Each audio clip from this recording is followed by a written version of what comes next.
નમસ્કાર મારા વાલુડાઓ, સ્વાગત છે તમારું આપની યુટ્યુબ ચેનલ પીડર ક્લાસીસની અંદર. સ્ટુડન્ટ્સ, આજે આપણે આ વિડીયોની અંદર જે લાઈફમાં કોઈ વખત નથી કર્યું એ કરવા જઈ રહ્યો છું. યસ, અત્યાર સુધી મેં તમને ચેપ્ટર બનાવ્યા, દરેક જગ્યાએ ચેપ્ટર બનાવ્યા, ઓફલાઈન હોય કે પછી ઓનલાઈન હોય, પણ બનાવ્યું ખરું. આજે હું તમને આ વિડીયોની અંદર વન શોર્ટ મતલબ ધોરણ 10 વિજ્ઞાનની અંદર ચેપ્ટર 1 રાસાયણિક પ્રક્રિયા અને સમીકરણનું વન શોર્ટ વિડીયો તમારા માટે લાવ્યો છું. આ વિડીયોના એન્ડ સુધી બન્યા રહેજો. આ વિડીયોની અંદર હું તમને આખો ચેપ્ટર એકદમ જબરદસ્ત રીતે સમજાવી દઈશ. સાથે સાથે જસ્ટ સમજાવું નહીં, મોસ્ટ આઈએમપી પ્રશ્નો પણ આમાંથી શું પૂછાઈ શકે, કયો પ્રશ્ન પૂછાઈ શકે એવો છે. 5 વર્ષના અનુભવના આધારે તમને બનાવીશ. તો ચલો વિડીયોની શરૂઆત.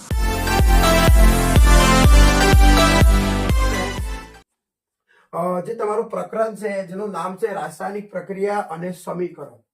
તો તમે જો આ ચેપ્ટરનું નામ જોવો ને એક વખત, રાસાયણિક પ્રક્રિયા અને સમીકરણ, તો તમને આઈડિયા મળશે. આપણને આ ચેપ્ટરમાં બે વસ્તુ ભણવાની છે. એક ભણવાનું છે રાસાયણિક પ્રક્રિયાઓ, કે રાસાયણિક પ્રક્રિયાઓ કોને કહેવાય એ, અને ત્યાર પછી રાસાયણિક સમીકરણ. ઇન શોર્ટ કેવું હોય છે કે જે રાસાયણિક પ્રક્રિયાઓ થવાની છે, જે પણ પ્રક્રિયાઓ થવાની છે, તો સ્ટુડન્ટ્સ એ પ્રક્રિયાઓ જે થશે ને એ પ્રક્રિયાઓને આપણે કોઈ એક સમીકરણ દ્વારા દર્શાવવાનું, કે જેથી ખબર પડે કે આ પ્રક્રિયા થઈ છે. એટલે આ ચેપ્ટરનું નામ છે રાસાયણિક પ્રક્રિયાઓ અને રાસાયણિક સમીકરણ. બરાબર, તો પ્રક્રિયાને દર્શાવવાનું છે. તો હવે એની અંદર તમારી સામે તમારા માટે પહેલું જ કે રોજિંદા જીવનમાં થતી પ્રક્રિયાઓ. હવે સ્ટુડન્ટ, જે પ્રક્રિયાઓ જે છે ને એ આમ તો ઘણી બધી થાય છે. તમે આપણા ઘરની વાત કરીએ તો આપણા ઘરમાં પણ ઘણી બધી એવી નાની નાની પ્રક્રિયાઓ આપણને જોવા મળે છે, ઘણું બધું જોવા મળે છે. તો એ પ્રક્રિયાઓ થાય જ છે, એવું નથી કે નહીં થતી. એવું ના વિચારતા કે આ બધું જસ્ટ મજાક છે. રિયાલિટીમાં કે પ્રક્રિયાઓ થાય જ છે. એક્ઝામ્પલ તરીકે આજે મારી હાથમાં ચોક છે. માની લો કે મારી પાસે એક પાણીથી ભરેલો બોટલ છે. જેમ કે આ બોટલ છે. આ બોટલમાં અત્યારે પાણી એકદમ વ્હાઈટ છે, જો કે એનું કોઈ રંગ જ નથી સ્ટુડન્ટ. પરંતુ હવે હું આ જે પાણી છે એ પાણીમાં આ ચોકને નાખી દઉં અને ત્યાર પછી જો એને થોડા ટાઈમ માટે મૂકી રાખું, તો આપણને જોવા મળશે કે એ જે પાણીનો જે રંગ છે ને એ બદલાશે અને એ સફેદ કલરનું પાણી થઈ જશે. તો સ્ટુડન્ટ, અહીંયા એક પ્રક્રિયા થઈ, ચોક અને પાણી વચ્ચે પ્રક્રિયા થઈ, ચોક અને પાણી વચ્ચે પ્રક્રિયા થઈ એટલે પાણી છે એ સફેદ કલરનું બન્યું. તો આ પ્રક્રિયા કહેવાય. સમજ પડી? જ્યારે કોઈ નવી વસ્તુ બને ને ત્યારે જ કહેવાય કે એ પ્રક્રિયા થઈ છે, અને જો એને એ જ હોય તો પછી કશું કહેવાય ના. એવી જ રીતે આપણા રોજિંદા જીવનમાં ઘણી બધી પ્રક્રિયાઓ થાય છે. જો જેમ કે આપણે ઉનાળો હોય તો ઉનાળામાં જો આપણા ઘરે જે દૂધ હોય એ દૂધને જો આપણે આમ કોઈ ખુલ્લી જગ્યામાં મૂકી રાખીએ, ખુલ્લું પડી રહેવા દઈએ, તો એ દૂધ છે ને કાં તો બગડી જાય કાં તો ફાટી જાય. આ બંને વચ્ચે થાય. તો આ પ્રક્રિયા થઈ સ્ટુડન્ટ, આ રાસાયણિક પ્રક્રિયા થઈ કે જે હવા છે એ હવા ગરમ છે. ઉનાળામાં હવા ગરમ હોય તો એ ગરમ હવામાં રહેલા ઓક્સિજનના લીધે, ઓક્સિજન અને દૂધ વચ્ચે પ્રક્રિયા થઈને લીધે ઓક્સિજન જે દૂધ છે દૂધને ખરાબ કરી નાખે. તો એ પણ એક રાસાયણિક પ્રક્રિયા કહેવાય. ત્યાર પછી લોખંડની વસ્તુઓને કાટ લાગવું. ચોમાસું ચાલતું હોય તો ચોમાસામાં લોખંડના પથરા હોય, સળિયા હોય કે બારી કે બારના હોય, અને એના પર જે વરસાદ પડે છે તો એ વરસાદ એટલે વરસાદના પાણીના લીધે અને હવામાં રહેલો ઓક્સિજન વાયુના લીધે એના પર કાટ લાગે છે. તો એ પણ એક પ્રક્રિયા થઈ કહેવાય. તે રીતે ખોરાકને રંધાવું, આપણે આપણા ઘરમાં અલગ અલગ પ્રકારના ખોરાક બનાવીએ છીએ, એ પણ એક રાસાયણિક પ્રક્રિયા કહેવાય. ખોરાકને ખાવું, આપણે ખોરાકને ખાઈએ છીએ ત્યાર પછી આપણા શરીરમાં જે એનું પાચન થાય છે, પ્રક્રિયા થાય છે, એટલે આપણને શક્તિ મળે છે, જેથી આપણે રમી શકીએ છીએ, ભણી શકીએ છીએ, બધું જ કરી શકીએ છીએ. શ્વાસોશ્વાસ, આપણે ઓક્સિજન લઈએ છીએ પ્લસ કાર્બન ડાયોક્સાઇડ બહાર કાઢીએ છીએ, તો આને શ્વાસોશ્વાસ ક્રિયા કહેવાય. તો રોજિંદા જીવનમાં આપણે આ બધી જ ક્રિયાઓ કરીએ છીએ. હવે એક વાત તમને કહી દઉં કે મારી પાસે ડિજિટલ બોર્ડ નથી, એટલા માટે હું જે તમને પહેલા જસ્ટ સમજાવી દઈશ, અને સમજાવ્યા પછી તમારે સ્ક્રીનની સામે એક ફોટો પણ આવશે. એ ફોટામાં ક્વેશ્ચન લખેલો હશે. જો તમે એ ક્વેશ્ચન તમારે કરવો હોય, લખવો હોય, તૈયાર કરવો હોય તો તમે કરી શકો છો. એ તમારી સામે જ આવશે. Okay students? તો સ્ટુડન્ટ્સ, આ હતું તમારા રોજિંદા જીવનમાં. બરાબર. હવે એવી જ રીતે એક બીજી થિયરી છે કે મેગ્નેશિયમની પટ્ટી લેવામાં આવે છે. આ મોસ્ટ ઇમ્પોર્ટન્ટ પ્રશ્ન છે, યાદ રાખજો કે મેગ્નેશિયમની એક પટ્ટી લેવામાં આવે છે સ્ટુડન્ટ્સ, અને એ પટ્ટી બ્લેક કલરની પટ્ટી હોય છે. નોર્મલ જેમ લોખંડની પટ્ટી હોય એમ મેગ્નેશિયમની ધાતુની પટ્ટી હોય છે. અને એ જે પટ્ટી હોય છે ને એને આપણે સળગાવવાનો ટ્રાય કરશું, જોઈશું કે આપણને શું નિપજ મળે છે. તો સૌથી પહેલા એ મેગ્નેશિયમની પટ્ટીને સળગાવતા પહેલા એને હે ને કાપડની મદદથી એને એકવાર સાફ કરવું પડશે. કારણ શું છે કે એ મેગ્નેશિયમની પટ્ટી આમને તેમ પડી રહી હોય ને તો હવામાં રહેલો ઓક્સિજન વાયુ હોય ને સ્ટુડન્ટ્સ, એ એના પર આવીને પ્રક્રિયા કરીને ચોંટી ગયો હોય. તો આપણે જો ઓક્સિજનને ચોંટાડીને ઓક્સિજનને પ્રક્રિયા કરશું ને તો આપણી નહીં, એટલે કે મેગ્નેશિયમ પટ્ટી વહેલી નહીં સળગે. એટલા માટે એકવાર એને સાફ કરશું, કોઈ પણ કાપડથી એને સાફ કરશું. ત્યાર પછી એને આપણે કોઈ મીણબત્તીની ઉપયોગથી એને સળગાવવાનો ટ્રાય કરશું ને તો થોડા ટાઈમ પછી તમે જોશો તો મેગ્નેશિયમની પટ્ટી સળગશે અને મેગ્નેશિયમની પટ્ટી સફેદ, એકદમ આવો સફેદ કરેલી જ્યોતથી, એ જેમ આપણે આપણા ઘરમાં કેવું આગ લગાવીએ ત્યારે પીળી જ્યોત ઉત્પન્ન થાય, પણ મેગ્નેશિયમની પટ્ટી સળગશે ને વિદ્યાર્થી મિત્રો ત્યારે સફેદ કરેલી જ્યોત સાથે તે સળગે છે. કેવી સફેદ કલરની જ્યોત આપે છે. ત્યાર પછી જે સળગે છે ને નીચે એનો પાવડર પડે છે, તો જે પાવડર છે ને એ પણ સફેદ કલરનો હોય છે. તો યાદ રાખજો. હવે અહીંયા પ્રક્રિયા થઈ, કેવી રીતે હું તમને એક્સપ્લેન કરું. આપણી પાસે મેગ્નેશિયમની પટ્ટી હતી એટલે મેગ્નેશિયમ હતો સ્ટુડન્ટ્સ. હવે બીજું એની સાથે શું જોડાયું, આ મનમાં પ્રશ્ન છે કે બીજું એની સાથે શું જોડાયું. તો સ્ટુડન્ટ્સ આપણી આજુબાજુ હવા હોય અને હવામાં ઓક્સિજન વાયુ હોય, અને ઓક્સિજન વાયુના લીધે જ આગ લાગે, બાકી આગ લાગે ના. તમે તમારા ઘરે કોઈ મીણબત્તીને સળગાવજો અને જો તમે એના પર જો ગ્લાસ મૂકી દો ને તો એ ઓલવાઈ જાય, કારણ કે એને ઓક્સિજન મળતો નથી. તો મેગ્નેશિયમની પટ્ટી અને હવામાં રહેલો ઓક્સિજન આ બંને વચ્ચે પ્રક્રિયા થઈ એટલે એ સળગી અને નીચે પાવડર બની ગયો. તો જે નીચે પાવડર બની ગયો ને એને મેગ્નેશિયમ ઓક્સાઇડ કહેવાય. જે નીચે પાવડર બની ગયો સ્ટુડન્ટ્સ એને શું કહેવાય, એને મેગ્નેશિયમ ઓક્સાઇડ કહેવાય. ઓકે, યાદ રાખજો. જે કેવો હોય છે, સફેદ કલરનો પાવડર હોય છે, સફેદ રંગ હોય એનો પાવડર હોય, યાદ રાખજો. અને એનું સૂત્ર છે MgO. એનું સૂત્રનું નામ શું છે? MgO એનું સૂત્રનું નામ છે. તો આ મેં તમને સમજાવ્યું. આ તમારા માટે મોસ્ટ ઇમ્પોર્ટન્ટ પ્રશ્ન થશે. તો એ તમારી સ્ક્રીનની સામે આવે છે. આ પ્રશ્ન તમે જોઈ લો, વાંચો, તૈયાર કરો, વ્યવસ્થિત લખી દેજો. અને મોસ્ટ ઇમ્પોર્ટન્ટમાં આવે આ પ્રશ્ન 2 ગુણમાં પૂછાઈ શકે છે, 3 ગુણમાં પણ પૂછાઈ શકે છે. ઓકે, તો આ રહ્યું આટલું. હવે આપણે આગળ વધીએ સ્ટુડન્ટ્સ. એવી જ રીતે ઘણી બધી પ્રક્રિયાઓ છે, જે પ્રક્રિયાઓ થાય છે. હવે એ બધી પ્રક્રિયાઓને આપણે સમીકરણ દ્વારા દર્શાવવું પડે. આપણને કેવી રીતે ખબર પડશે કે આ પ્રક્રિયા થઈ કે નહીં થઈ? આપણને થોડી ખબર પડે કે પ્રક્રિયા થઈ છે કે નહીં થઈ. એના માટે તમારે સમીકરણ દ્વારા દર્શાવવું પડે. હવે હું તમને કહું કે તમને ખબર કેવી રીતે પડશે કે પ્રક્રિયા થઈ? સાહેબ અમે માનીએ કેવી રીતે? ના સાહેબ, અમે તો નહીં માનતા, અમે તો નથી માનતા. તમે અમને સાબિતી કરી બતાવો કે પ્રક્રિયા થઈ કે નહીં થઈ. તો એના માટે પણ 2-4 પોઈન્ટ છે કે જો એ થાય ને તો સાબિત થઈ જાય કે પ્રક્રિયા થઈ છે. તમને કહું દઉં. નંબર 1 કે રંગમાં પરિવર્તન. સ્ટુડન્ટ્સ, શું? રંગમાં પરિવર્તન. પ્રક્રિયા પહેલા એનો રંગ કંઈક અલગ હોય અને પ્રક્રિયા થયા પછી એનો રંગ બદલાઈ જાય, અને રંગ બદલાઈ જાય તો કહેવાય કે પ્રક્રિયા થઈ છે. ત્યાર પછી બીજું સ્ટુડન્ટ્સ, અવસ્થા, ભૌતિક અવસ્થા. બધાની અવસ્થા હોય. આવું તો તમે સાંભળ્યું હશે, 9મા ધોરણમાં ભણીને આવ્યા ને, ઘન, પ્રવાહી, વાયુ. તો એવી અવસ્થા બદલાઈ જાય સ્ટુડન્ટ્સ. ઘન અવસ્થા હોય તો વાયુ અવસ્થા થઈ જાય. તો એવું થાય ને તો જ કહેવાય કે પ્રક્રિયા થઈ છે. ત્યાર પછી કોઈક વખત શું થાય, આપણે આપણા ઘરે કિચનમાં જ્યારે આપણી મમ્મી આપણા માટે કંઈક ખોરાક બનાવતો હોય ત્યારે તમે જો પેલો એક વરાળ ઉત્પન્ન થાય, ધુમાડો, તો એને વાયુ કહેવાય.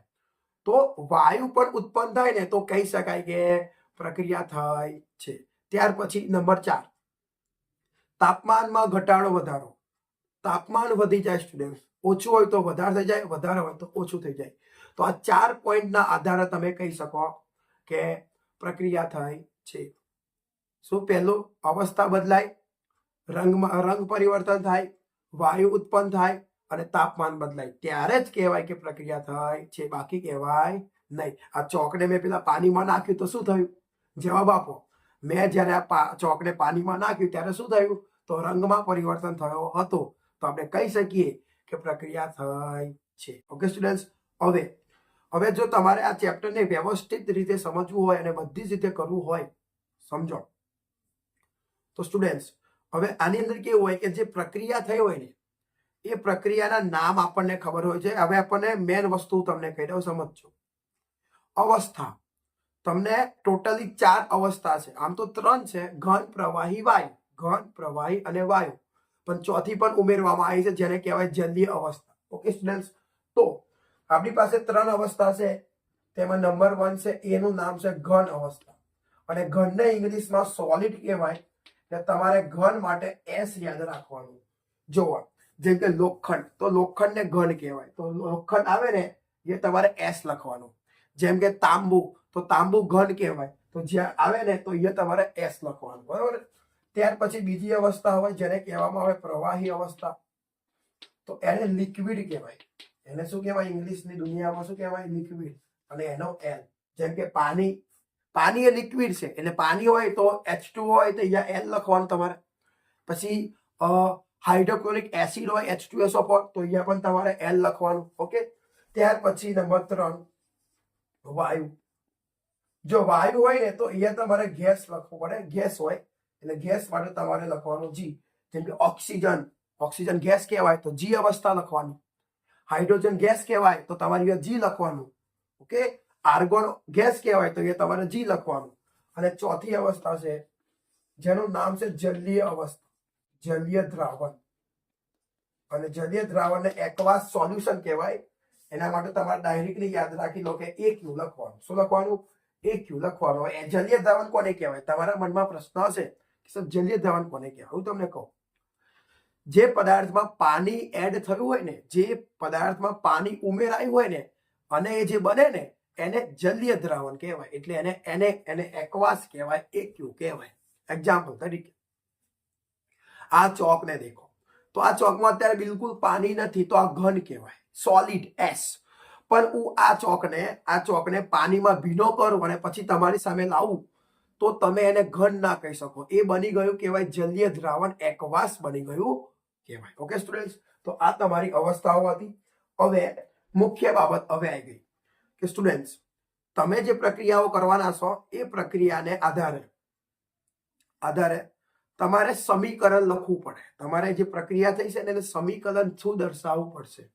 તો સમીકરણમાં કેવું હોય? એક બાજુ ડાબી બાજુ હોય, એક જમણી બાજુ હોય. હવે હું તમને એકદમ સિમ્પલ ભાષામાં કહી દઉં. સ્ટુડન્ટ્સ આપણે પ્રક્રિયા કરીએ ને, હા, તો પ્રક્રિયામાં આપણે જેને ભેગા કરીએ ને, જેને મિશ્ર કરીએ ને એને પ્રક્રિયક કહેવાય. યાદ રાખજો, પ્રક્રિયામાં આપણે જેને મિશ્ર કરશું, જેને ભેગા કરશું એને પ્રક્રિયક કહેવાય. શું કહેવાય? પ્રક્રિયક. બીજી ભાષામાં તમે એવું કહી શકો કે જેમની વચ્ચે પ્રક્રિયા થઈ હોય એને પ્રક્રિયક કહેવામાં આવે છે. અને જે નવો પદાર્થ પેદા થશે, જે નવો પદાર્થ બનશે એને આપણે નિપજ કહીશું. શું કહીશું? નિપજ.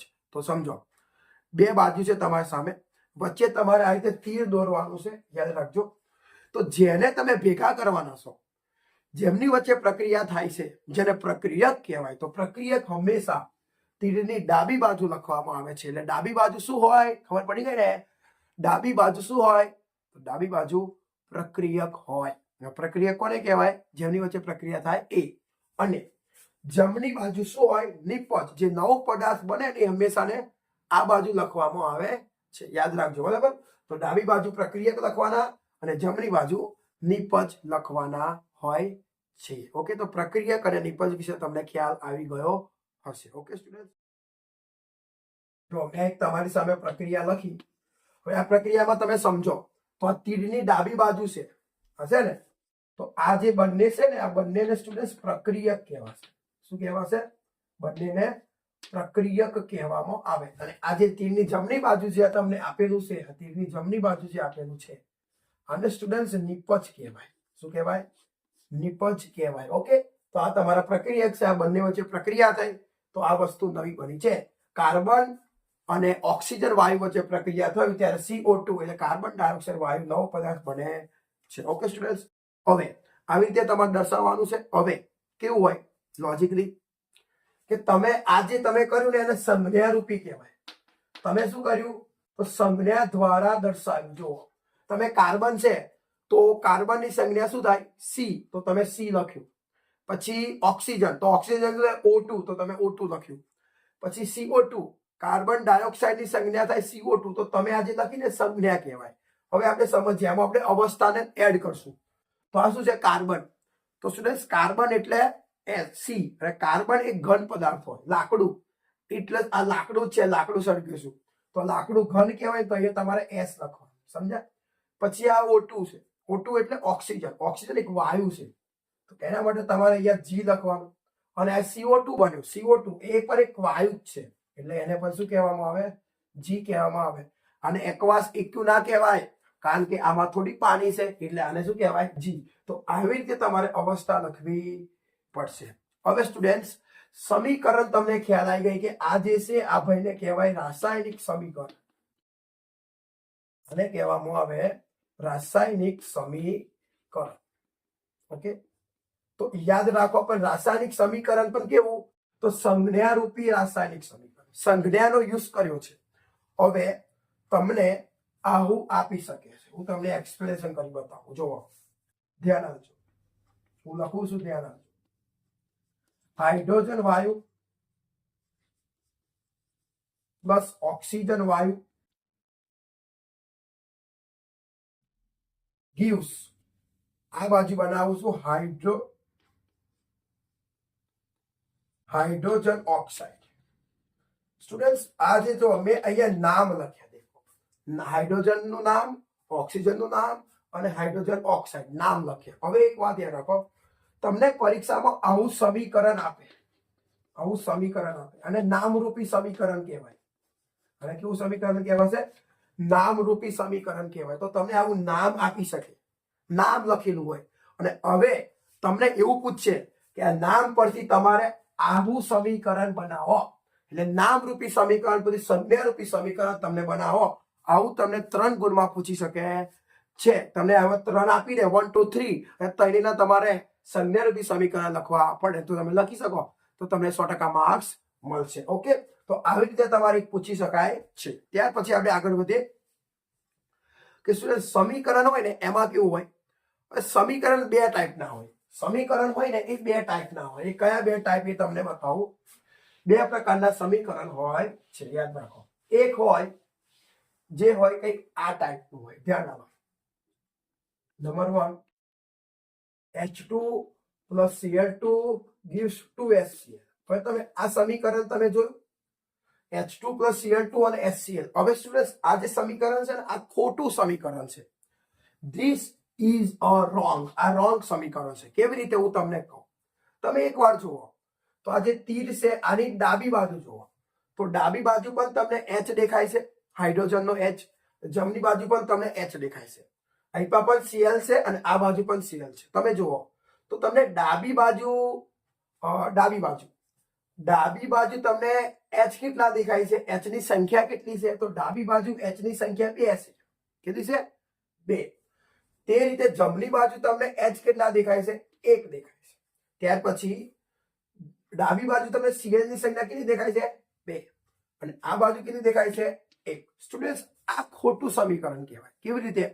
તમે આપણા ઘરે, આપણા ગામમાં કે આપણા કોઈ શહેરમાં ખબર છે પહેલાના સમયમાં પેલું ત્રાજુ આવતેલું, જે પણ જોતું હોય એ મૂકવાનું, કોઈ પણ વસ્તુ નહીં પણ બીજી બાજુ એ મૂકે, બંને બાજુ સેમ ટુ સેમ થવું જોઈએ. સરખું થાય તો એટલા પૈસા આપણે એને આપીએ છીએ. તો એવું જ અહીંયા ફંડા છે સ્ટુડન્ટ્સ. કોશિશ એવી કરવી પડે તમારે કે બંને બાજુ સમાન સંખ્યા થવી જોઈએ. જુઓ અહીં હાઇડ્રોજનની સંખ્યા 2 છે, જ્યારે અહીં 1 જ છે, આ બાજુ 2 છે, આ બાજુ 1 છે, તો આ ખોટું સમીકરણ કહેવાય. આ જે સમીકરણ છે ને એને કેવું સમીકરણ કહેવાય? ખોટી સમીકરણ, એટલે ખોટું સમીકરણ. અને ખોટું સમીકરણ કહેવાય. અને વિજ્ઞાનની દુનિયાની ભાષામાં આને અસંતુલિત સમીકરણ કહેવાય. કેવું સમીકરણ કહેવાય? અસંતુલિત સમીકરણ કહેવાય. તો ખબર પડી તમને અસંતુલિત સમીકરણ કોને કહેવાય? જેમાં બંને બાજુ પરમાણુની સંખ્યા સમાન ના હોય એને શું કહેવાય? અસમતોલિત સમીકરણ કહેવાય. તમને પરીક્ષામાં પૂછે અસમતોલિત સમીકરણ કોને કહેવાય, તો આવું કહેવાનું કે જે પ્રક્રિયામાં બંને બાજુ પરમાણુની સંખ્યા સમાન ન હોય પણ અલગ અલગ હોય તેને અસમતોલિત સમીકરણ કહેવાય. તો એક આવું આવે અને એક સ્ટુડન્ટ એવું સમીકરણ પણ આવે. અહીંયા લખું છું, ધ્યાન આપજો. નંબર 2 જે કંઈક આ ટાઈપનું હોય, Na2Cl2 gives 2 NaCl. હવે તમે જુઓ, આ એકદમ પ્યોર, એકદમ સાચું, કોઈ વાંધો નહીં, એકદમ સાચું જ છે. જુઓ તમે તો Na તમે જુઓ તો જમણી બાજુ, તો તીરની ડાબી બાજુ Na ની સંખ્યા 2. અહીંયા તમે 2 લગાવે એટલે Na 2 કહેવાય. 2 Cl કેટલા છે? 2. અહીંયા પણ કેટલા કહેવાય? 2. તો જો બંને બાજુ પરમાણુની સંખ્યા સમાન સમાન સમાન સમાન એટલે આને સાચું સમીકરણ કહેવાય. કેવું સમીકરણ કહેવાય? આને સાચું સમીકરણ કહેવાય. અને વિજ્ઞાનની ભાષામાં આને સમતોલિત સમીકરણ કહેવાય. સ્ટુડન્ટ, સમતોલિત સમીકરણ કહેવાય. તો ખબર પડી? 2 પ્રકારના સમીકરણ હોય, એક હોય ખોટું, એક હોય સાચું. મતલબ એક હોય અસમતોલિત અને એક હોય સમતોલિત. ઓકે, આટલું તમને ખબર પડી. હવે તમારા બોર્ડના પેપરની અંદર અહીંથી આવા ક્વેશ્ચન પૂછાઈ શકે. તમને પેપર સેટર તમને આવું અસમતોલિત સમીકરણ આપશે. પરીક્ષામાં તમને અસમતોલિત સમીકરણ આપશે અને તમને કહેશે કે જે અસમતોલિત સમીકરણ છે તેને સમતોલિત સમીકરણમાં રૂપાંતર કરો. તો તમારે સ્ટુડન્ટ અસમતોલિતને સમતોલિત કરવા પડે. બરાબર? આવું પરીક્ષામાં પૂછાશે. અને તમને ખ્યાલ હોવો જોઈએ કે સમતોલિત કરવા માટે મારે શું કરવું પડે. સમતોલિત કરવા માટે બસ આટલું જ કરવું પડે કે તમારે બંને બાજુ જેટલા પણ પરમાણુ આપ્યા હોય એની સંખ્યા સમાન કરવી પડે. જો બંને બાજુ 2 પરમાણુ હોય તો બંનેની સંખ્યા સમાન હોવી જોઈએ. અહીંયા ડાબી બાજુ મેગ્નેશિયમ 2 તો જમણી બાજુ પણ મેગ્નેશિયમ 2 હોવા જોઈએ. ડાબી બાજુ ઓક્સિજન 4 તો જમણી બાજુ પર ઓક્સિજન 4 હોવા જોઈએ. અને એવું હશે તો એ તમારું સમતોલિત સમીકરણ કહેવાય. એના માટે તમારે બંને બાજુ સમાન સંખ્યા કરવાનો ટ્રાય કરવાનો. એ તમે કરી શકો. જેમ કે હું તમને આ કહું, જુઓ અહીંયા હાઇડ્રોજન 2 છે, ક્લોરીન 2 છે, બટ અહીંયા 1 છે. જો તમે અહીંયા આ 2 સંખ્યા લખી દો તો ઓટોમેટિકલી તમે જુઓ તો HCl 2 આયન એટલે 2 વખત આ રીતે લખાય. સ્ટુડન્ટ્સ તો ધ્યાનથી જુઓ તો H કેટલા? 2. Cl કેટલા? 2. તો બંને બાજુ 2 2 થઈ ગયા. તો ખાલી માત્ર તમારે અહીંયા 2 લગાવવાના હતા, બીજું કશું જ કરવાનું નથી. એકદમ ઈઝી છે. તો આવા પ્રશ્ન પણ તમારી સામે પૂછાઈ શકે છે. તો આવા પ્રશ્ન જો તમે તૈયારી કરવા માંગતા હોય તો IMP આવશે, એની રાહ જોશો. આ ચેપ્ટરના પણ હું તમને IMP આપીશ, એમાં બધું કવર થશે. આ 1 શોટ છે, આની અંદર હું તમને બધું જસ્ટ સમજાઈ રહ્યો છું. ઓકે સ્ટુડન્ટ્સ, તો આવી રીતે તમને પૂછાઈ શકે છે. હવે હું તમને એક સમીકરણ આપું જેને આપણે બંને ભેગા થઈને સમતોલિત કરવાનો ટ્રાય. સ્ટુડન્ટ્સ તમે આ સમીકરણ જુઓ તો આ સમીકરણ શું સમતોલિત છે કે અસમતોલિત છે? તમે કહી શકો. જુઓ, સમીકરણ સમતોલિત છે કે અસમતોલિત છે? કહી શકાય. યસ, આ સમીકરણ સમતોલિત છે. કેવી રીતે? તમે તીરની અહીંયા જુઓ, ડાબી બાજુ ઝિંક કેટલા છે? 1. આ બાજુ પણ ઝિંક કેટલા છે? 1. આ બાજુ હાઇડ્રોજન કેટલા છે? 2. આ બાજુ પણ હાઇડ્રોજન કેટલા છે? 2. આ બાજુ સલ્ફર કેટલા છે? 1. આ બાજુ પણ 1. ઓક્સિજન કેટલા છે? 4. તો અહીંયા પણ 4. તો ધીસ ઇઝ સમતોલિત સમીકરણ. આમાં કોઈ મને કે તમને કોઈને ડાઉટ હોતો નથી. આ સમતોલિત સમીકરણ છે. ઓકે, પણ એ આપણે ચેક કરશું. એના માટે એક તમારે અહીંયા ટેબલ બનાવવું પડશે, મતલબ કોષ્ટક બનાવવું પડશે. જે કંઈક આવી રીતે તમારે કોષ્ટક બનાવવું પડે. સ્ટુડન્ટ જોઈ લો, આવી રીતે તમારે કોષ્ટક બનાવવું જોઈએ. જો ન આવડતું તો તમે જુઓ, તમને 100% આવડી જશે. જુઓ, અહીંયા તમારે લખવાનું તત્વ, અહીં તમારે લખવાનું પ્રક્રિયક અને આ બાજુ તમારે લખવાનું નિપજ. ઓકે, હવે તમારે એક વખત જોઈ લેવાનું કે આખા પ્રક્રિયામાં તત્વ કેટલા છે. તો જુઓ, એક છે ઝિંક, એક છે હાઇડ્રોજન, એક છે સલ્ફર અને એક છે ઓક્સિજન. ટોટલ 4 છે. તો લખીએ ઝિંક, પછી હાઇડ્રોજન, પછી સલ્ફર, ત્યાર પછી ઓક્સિજન. તો હવે તમારી હવે 2 ઓપ્શન છે, એક પ્રક્રિયક છે અને એક નિપજ છે. ખબર છે ને? ભૂલી તો નહીં ગયા ને? પ્રક્રિયક ક્યાં હોય? તો ડાબી બાજુ. નિપજ ક્યાં હોય? તો જમણી બાજુ. તો તમે જોઈએ આપણે હવે તમારે જોવાનું. તમે પકડો ઝીંકને, તો ઝીંક છે ઝીંક, તો ઝીંક પ્રક્રિયકમાં ઝીંક કેટલા હશે? પ્રક્રિયકમાં ઝીંક કેટલા છે? કેટલા છે? આપ્યા જો આપ્યા કેટલા છે? 1. તો તમારે અહીંયા 1 લખી દેવાનું. હવે આવીએ નિપજ. નિપજ તો નિપજમાં ઝીંકની સંખ્યા કેટલી છે? તો પણ 1 જ છે. ઓકે. તેવી જ રીતે હાઇડ્રોજન, તો પ્રક્રિયકમાં હાઇડ્રોજન કેટલા હશે સ્ટુડન્ટ્સ? 2. નિપજ તો નિપજમાં હાઇડ્રોજન કેટલા છે? 2. તો સલ્ફર પ્રક્રિયકમાં સલ્ફર કેટલા છે? 1. નિપજમાં કેટલા છે? આ નહીં નિપજ 1 જ છે. પ્રક્રિયકમાં ઓક્સિજનની સંખ્યા કેટલી છે? 4. નિપજમાં ઓક્સિજન કેટલી છે? તો તમે જોવો ને તો બંને બાજુ સમાન આવી ગયું. જુઓ 1 1 2 2 1 1 4 4. તો ધીસ આઈડિયા મળી ગયો કે આ સમતુલિત સમીકરણ છે. ઓકે સ્ટુડન્ટ્સ, તો આ આપણું સમતોલિત સમીકરણ કહેવાય. એવું કહેવાય? આ તમારું સમતોલિત સમીકરણ કહેવાય. ઓકે, હવે એક ક્વેશ્ચન છે, એક પ્રશ્ન છે જે તમને 3 ગુણમાં પૂછાઈ શકે છે. 3 ગુણમાં 100% પૂછાઈ શકે છે. અને હું તમને ગેરંટી આપું છું કે એ પ્રશ્ન આમ તો હે ને બોર્ડના જે એટલે કે જ્યારે ફર્સ્ટ ટાઈમ જે રેગ્યુલર બોર્ડની પરીક્ષા આપે ને એમાં તો નથી પૂછાયો, પણ જે રિપીટર એક્ઝામ આપે જ્યારે અમુક વિદ્યાર્થી વિજ્ઞાનમાં નપાસ થાય અને એ ખબર છે તમને 3 મહિના પછી જે પરીક્ષા આપવામાં આવે ને એમાં એ પેપરમાં આ પ્રશ્ન અવશ્ય પૂછાય છે. એટલે આ વખત પણ પૂછાઈ શકે છે. યાદ રાખજો, ચેપ્ટર 1 માંથી તમને વિભાગ સી માં 3 ગુણનો પ્રશ્ન જોવા મળશે. એક 2 ગુણનો પણ આવશે વિભાગ બી માં, પણ 3 ગુણનો આવે છે. એટલે તમારે તૈયારી કરવી જ પડશે 3 ગુણની. બરાબર? તો હવે સ્ટુડન્ટ્સ એ જે પ્રશ્ન છે ને એ પ્રશ્ન કંઈક આ રીતે છે, ધ્યાનથી જોજો. જો હું લખું છું તમારી સામે, આવી રીતે તમને એક પ્રક્રિયા આપવામાં આવે છે. Fe + H2SO4 gives Fe3O4 + H2. આવું તમને એક પ્રક્રિયા આપી દેવામાં આવે છે અને નીચે અહીંયા તમને લખેલું હોય છે કે આપેલ અસમતોલિત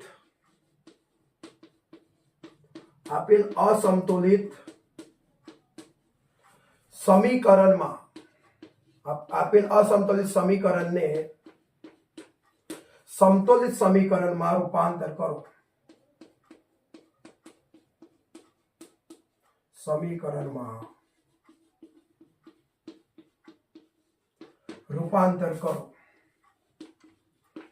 આવું તમને પૂછે છે. આ જ પ્રક્રિયા પૂછે છે, બીજી એક કઈ નહીં પૂછાતી. એટલે આને તમે તૈયાર કરી નાખો તો પણ કોઈ વાંધો નથી. દેખો આ પ્રક્રિયા હવે અસમતોલિત જ છે. કેવી રીતે તમને કહું? પ્રક્રિયકમાં Fe ની સંખ્યા કેટલી છે? 1.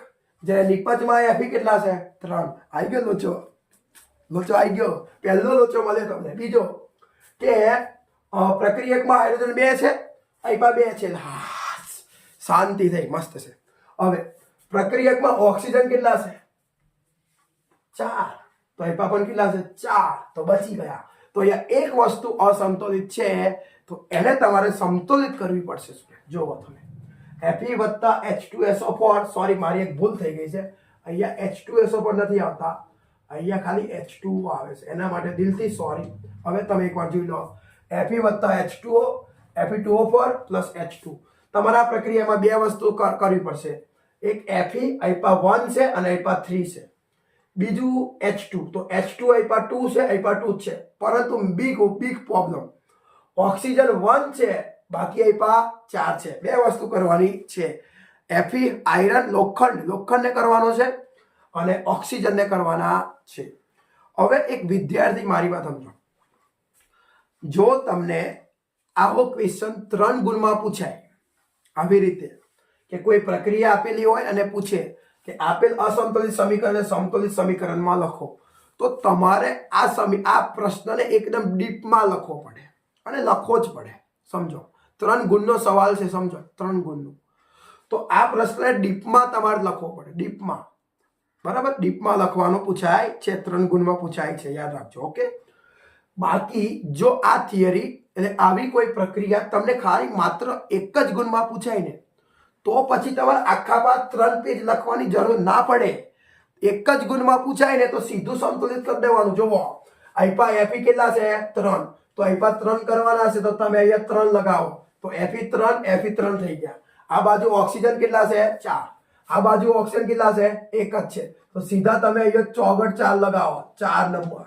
તો જો ઓક્સિજન 4 સીધા ઓક્સિજન 4 થઈ ગયા, બટ હાઇડ્રોજન કેટલા થઈ ગયા 8. તો પછી તમારે અહીંયા લગાવી દેવાનું. તમે જોઈ લો પ્રક્રિયા કમ્પ્લીટ થઈ ગઈ. આ મેં શોર્ટકટ કરી દીધું. જો તમને એવું એક ગુણમાં પૂછાય તો તમે શોર્ટકટલી પ્રક્રિયાને સંતુલિત કરવાનું જ છે. હા, શોર્ટકટ જ કરવાનું છે, ટેન્શન ના લેતા. સાહેબ આટલું તો ટાઈમ નથી. હા, મને ખબર છે, આ શોર્ટકટમાં જ કરવાનું છે, પણ આ એક ક્વેશ્ચન છે, આ એક પ્રશ્ન છે જે તમને 3 ગુણમાં પૂછાશે. 3 ગુણમાં પૂછાશે આ ક્વેશ્ચન. તો આ ક્વેશ્ચન તમારે 3 ગુણમાં લખવો હોય ને તો તમારે એકદમ સ્લો, એકદમ સ્લોલી, એકદમ ધીમે જવું પડે. એકદમ રાગે લખવાનું. સમજ્યા? રાગે એટલે એકદમ રાગે નહીં, એકદમ ધીમે સમજાવવું પડે. તો આ પ્રશ્નને લખવા માટે તમારે આને સોપાન વાઇઝ લખવો પડે. સોપાન વાઇઝ તમારે આ પ્રશ્ન લખવો પડે, અથવા તમે એને તબક્કો કહી શકો. તમારે તબક્કો પ્રમાણે લખવો પડે, અથવા ઇંગ્લિશમાં કહો તો તમારે આને સ્ટેપમાં લખવો પડે. સ્ટેપ 1, સ્ટેપ 2, સ્ટેપ 3, સ્ટેપ 4, સોપાન 1, સોપાન 2, સોપાન 3, તબક્કો 1, તબક્કો 2, તબક્કો 3. સમજ્યા? એમ તમારે આ પ્રશ્નને ટોટલી 7 સોપાનમાં લખવો પડશે. 7 સોપાન સુધી લખવો પડે. તો આ જે ક્વેશ્ચન છે ને હું તમને સમજાવી તો દઉં છું, એનો વાંધો નહીં, બટ એ જે લખેલ છે એ તમારી સામે આવે જ છે. એક પીડીએફ છે, જુઓ તમે, અને એ પીડીએફ તમારી સામે આવશે થોડીક વાર રહી, અને એમાં તમે આખો ક્વેશ્ચન વ્યવસ્થિત લખેલો છે, એને એકવાર કમ્પ્લીટ જોઈ લેજો. અને આ વિડીયોના ડિસ્ક્રિપ્શનમાં પણ એ પીડીએફ હું મૂકી દઈશ, જેથી તમે એ ક્વેશ્ચન આખો કરી શકો છો. ઓકે, તો સ્ટુડન્ટ સૌથી પહેલા એક વસ્તુ છે કે આ જે ક્વેશ્ચન તમારે છે આ 2 ક્વેશ્ચન પર વાત થશે. ધીમે રહીને પછી આપણે આગળ વધશું. વિચારતા હશો સંયોગીકરણ, વિઘટન એ બધું આવશે, એના પહેલા બધું પૂરું કરવું પડશે. સમજ્યા? તો જુઓ તમારે શું કરવાનું, તો આ જે પ્રશ્ન છે એને સોપાન વાઇઝ લખવો પડશે. હવે અહીંયા તમે જો 9મા ધોરણમાં તમે અભ્યાસ કર્યો હશે કે 9મા ધોરણમાં એક નિયમ આવતો હતો જેને કહેવામાં આવે છે દળ સંચયનો નિયમ. દળ સંચયનો નિયમ, આવો એક નિયમ આવતો હતો જેને કહેવામાં આવે દળ સંચયનો નિયમ. દળ સંચયનો નિયમ. તો આ નિયમ આપણને એવું કહે છે સ્ટુડન્ટ્સ કે કોઈ પદાર્થ હોય ને, પદાર્થ અથવા દ્રવ્ય, તો પ્રક્રિયા થાય ને તો એ જે દ્રવ્ય હોય ને એમાં કશું વધતું નથી કે કશું ઘટતું નથી. હું તમને આપણી ભાષામાં જ કહી દઉં, વિજ્ઞાનની ભાષામાં પછી કહીશ. પદાર્થમાં કશું વધારો ના થાય કે ઘટાડો ના થાય, જેવો હતો એવો જ. સમજો, હું તમને એક્ઝામ્પલ આપું. હું તમારી સામે અત્યારે ઊભો છું. માની લો કે મારો 60 કિલો વજન છે. કેટલો? 60 કિલો વજન છે. તો અત્યારે હું મારા ઘરેથી નીકળીને અમદાવાદ જાઉં તો અહીંયા જઈને મારો વજન 60 જ કિલોગ્રામ રહેશે. કશું વધવાનું નથી કે કશું ઘટવાનું નથી. એવી જ રીતે કોઈ પદાર્થ તમે લો અને એ પદાર્થની તમે એક્ઝામ્પલ તરીકે હજી એક એક્ઝામ્પલ આપું. આ બોટલમાં આટલું પાણી છે. માની લો કે આનું વજન આપણે લઈએ કે 40 ગ્રામ જેટલું આનું વજન છે. તો તમે આને હવે તમે બીજા કોઈ સાધનમાં આને નાખો અને પ્રક્રિયા થાય તો આનું વજન એટલું ને એટલું જ રહે. તો સમજો, એનાથી વધે પણ ના, એનાથી ઘટે પણ ના. બાય ચાન્સ જો વધી જાય, વધવાનું જ નહીં પણ બાય ચાન્સ વધી જાય તો તમે એવું કહી શકો કે સર્જન થયું. હવે શબ્દ પરથી ખબર પડે, સર્જન એટલે કંઈક સફળ થવું જોઈએ, સર્જન થયું. અને જો ઘટી જાય ને તો એને વિનાશ થયું કહેવાય. શું કહેવાય? વિનાશ. એટલે વ્યાખ્યા કંઈક એવું છે, એવું કહેશે, લખું છું જોવા કે દ્રવ્યનું સર્જન કે વિનાશ થતો નથી. એટલે સર્જન એટલે વધતું નથી, વિનાશ એટલે કશું ઘટતું નથી. એક્ઝામ્પલ તરીકે એક પ્રક્રિયા કરી આપણે કે એ પ્રક્રિયામાં એક બોટલ પાણી લીધું અને તેની અંદર આપણે લોખંડના ટુકડા નાખ્યા. તો પ્રક્રિયા પહેલા મેં જોયું ને તો જે પાણી હતું ને પાણી 500 ગ્રામ હતું. પાણી કેટલું હતું, એનું વજન કેટલું હતું, 500 ગ્રામ એનું વજન હતું. અને જે લોખંડ લીધા, લોખંડ એનું વજન સમથિંગ 800 ગ્રામ હતું. બંને હતા ને એટલે એક લઈને 800 ગ્રામ. તો બંને પ્રક્રિયા કરતા પેલા એકનું વજન કેટલું છે, 40. એકનું વજન કેટલું છે, 40 કિલોગ્રામ, ના 40 ગ્રામ. પાણીનું વજન કેટલું, 200 ગ્રામ. ચલો ને, પાણીનું વજન 200 ગ્રામ અને જે લોખંડનું વજન 800 ગ્રામ. તો ટોટલ કરો તો કેટલું, 1000 ગ્રામ થયું. હવે તમે એને બંનેને મિશ્ર કરી મૂકી રાખો ને તો પણ એનું વજન 1000 ગ્રામ જ થાય. તો વધ્યું ના ઘટ્યું ના. અહીંયા 1000 હતા, 1000 ના 1200 થાય તો કહેવાય સર્જન થયું. 1000 ના બીજી બાજુ 600 થઈ જાય તો વિનાશ થયું. પણ જેવું છે એવું ને એવું રે, આ યાદ રાખવાનું. એમાં જે પ્રક્રિયામાં ડાબી બાજુ જેટલું હોય એટલું જ જમણી બાજુ હોય તો એ દળ સંચયના નિયમનું પાલન કરે છે. તો દળ સંચયનો નિયમ એને કહેવાય કે દ્રવ્યનું સર્જન પણ થતું નથી પ્લસ વિનાશ પણ થતો નથી, બંને સમાન રહે છે. તો હવે એ પ્રશ્નમાં તમારે સૌથી પહેલા આ લખવું પડશે. પ્રશ્નની શરૂઆત કરતા પહેલા તમારે લખવું જ પડશે કે દળ સંચયનો નિયમ. તો આટલું લખવાનું કે દ્રવ્યના દળનું સર્જન કે વિનાશ થઈ શકતો નથી. આટલું જ લખવાનું છે, બીજું કંઈ લખવાનું નથી. ત્યાર પછી આ પ્રક્રિયા લખવાની તમારે એક વખત. ઓકે, પ્રક્રિયા લખી તમે. ઓકે, ત્યાર પછી નંબર 2 તો તમારે હવે સોપાન 1 ચાલુ કરવાનું અને સોપાન 1 ની અંદર શું કરવાનું જોઈ લેજો. તો સોપાન 1 ની અંદર તમારે અને મારે સોપાન 1 ની અંદર જે પ્રક્રિયા છે ને એ પ્રક્રિયાની આજુબાજુ તમારે બોક્સ દોરવાના છે. જુઓ, સોપાન 1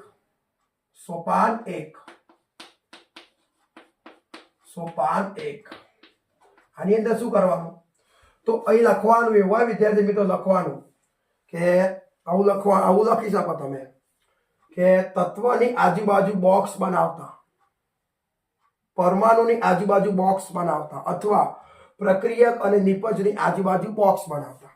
તો તમે જે પ્રક્રિયા લખી છે Fe + H2O gives Fe3O4 + H2. તો જો તમારે અહીંયા બોક્સ બનાવી દેવાનું, આ રીતે બોક્સ બનાવવાનું. જો આવી રીતે એક બોક્સ બનાવવાનું. તો આ સોપાન 1 માં માત્ર આટલું જ કરવાનું કે બંને બાજુ બોક્સ બનાવવાના છે.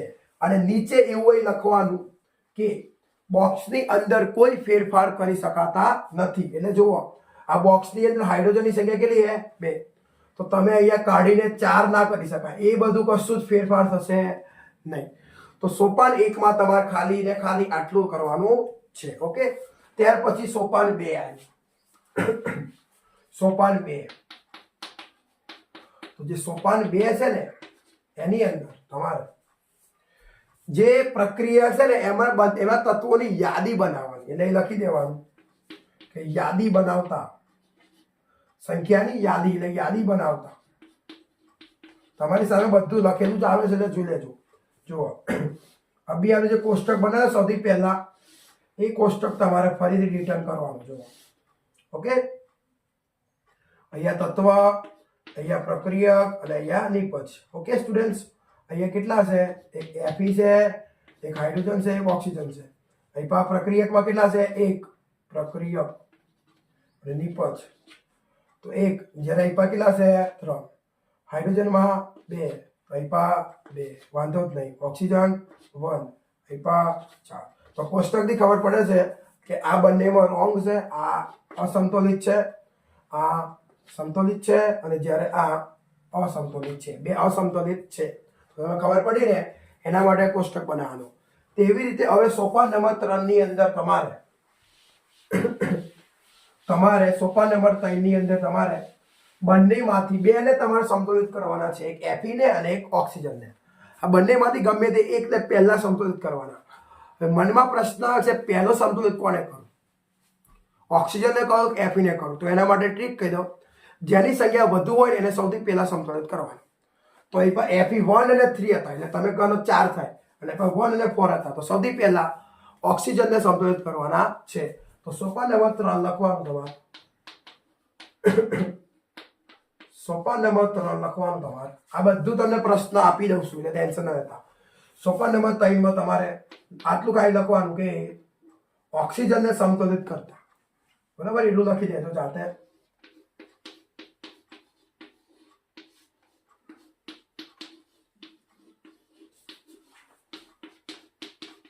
બોક્સ ને તો બોલવા જ પડશે. બોક્સ તમારો પીછો નહીં છોડે, બોક્સ તો રાખવા જ પડશે. હવે ઓક્સિજન કરવાના છે. અહીં કેટલા ઓક્સિજન છે? 4. અહીંયા ફરીથી તમારે કોષ્ટક દોરવો જ પડશે. કોષ્ટક તો તમારે ઘણી વખત દોરવો પડશે એવું લાગે છે તમને. જો ધ્યાન આપજો, હા, સમજાવું છું. એટલે અહીં લખવાનું ઓક્સિજન પરમાણુ,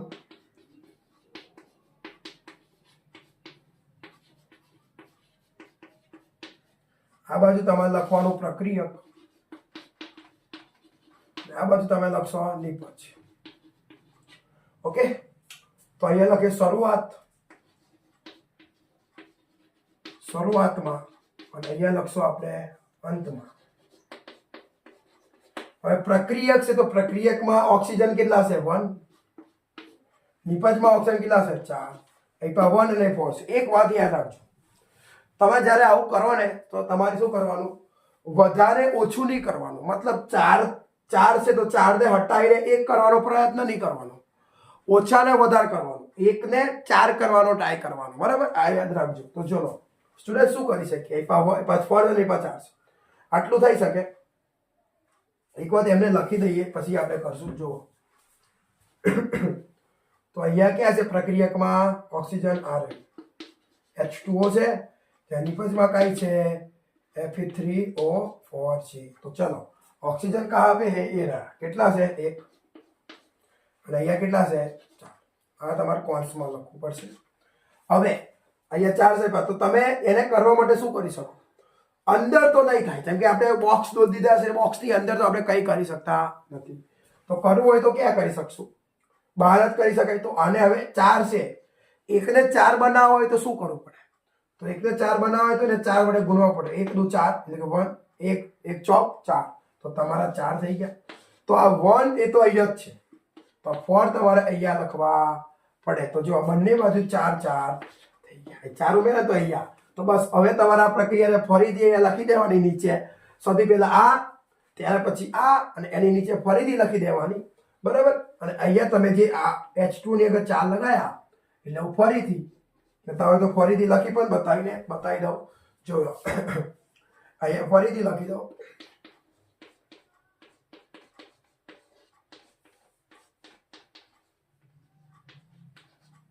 બસ H બોક્સ તો દોરવા પડશે.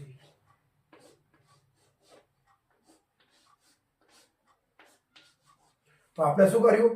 આની આગળ 4 લગાવ્યા તો તમારે અહીંયા 4 લગાવવાનું. તમે જો ખબર પડે ઓક્સિજન 4 અને ઓક્સિજન 4 થઈ ગયા. તો આવી રીતે તમારે પ્રક્રિયાને કરવાની હોય સ્ટુડન્ટ્સ. હજુ સોપાન 3 પત્યો. હવે સોપાન નંબર 4. તો હવે તમે અહીંયા જોશો ને તમને એક આઈડિયા મળશે કે ઓક્સિજન તો તમારા સંતુલિત થઈ ગયા. દેખો 4 અને 4, પણ એક લોચો પડ્યો કે હાઇડ્રોજન આપ્યા 2 અને આપ્યા હાઇડ્રોજન 4 દુ 8 થઈ ગયા. આ બાજુ 8 અને આ બાજુ 2. તો હવે ફરી લોચો પડ્યો. પેલા એક તો હજુ Fe ને કરવાના બાકી, તો લોચો પડ્યો ને. તો હવે તમારે પેલા ઓને કરી નાખો. તો હવે ફરીથી સોપાન નંબર 4 લખવાનું. તમારે જુઓ, તમારે ફરીથી સોપાન નંબર 4 લખવાનું સ્ટુડન્ટ્સ. અને સોપાન નંબર 4 લખીને હવે આ તમે જોઈ લેજો. સ્ક્રીનશોટ લેવો હોય તો લઈ લેજો. હવે ફરીથી તમારે સોપાન નંબર 4 લખવાનું રહેશે. અને એમાં લખશું કે હવે હાઇડ્રોજનને સંતુલિત કરતા, H ને સંતુલિત કરતા, આવું લખી દેવાનું.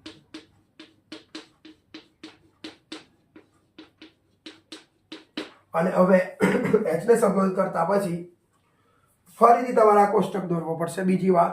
પણ આ જે ઓક્સિજન છે ને એને કાઢીને તમારે અહીંયા લખી દેવાનું હાઇડ્રોજન પરમાણુ.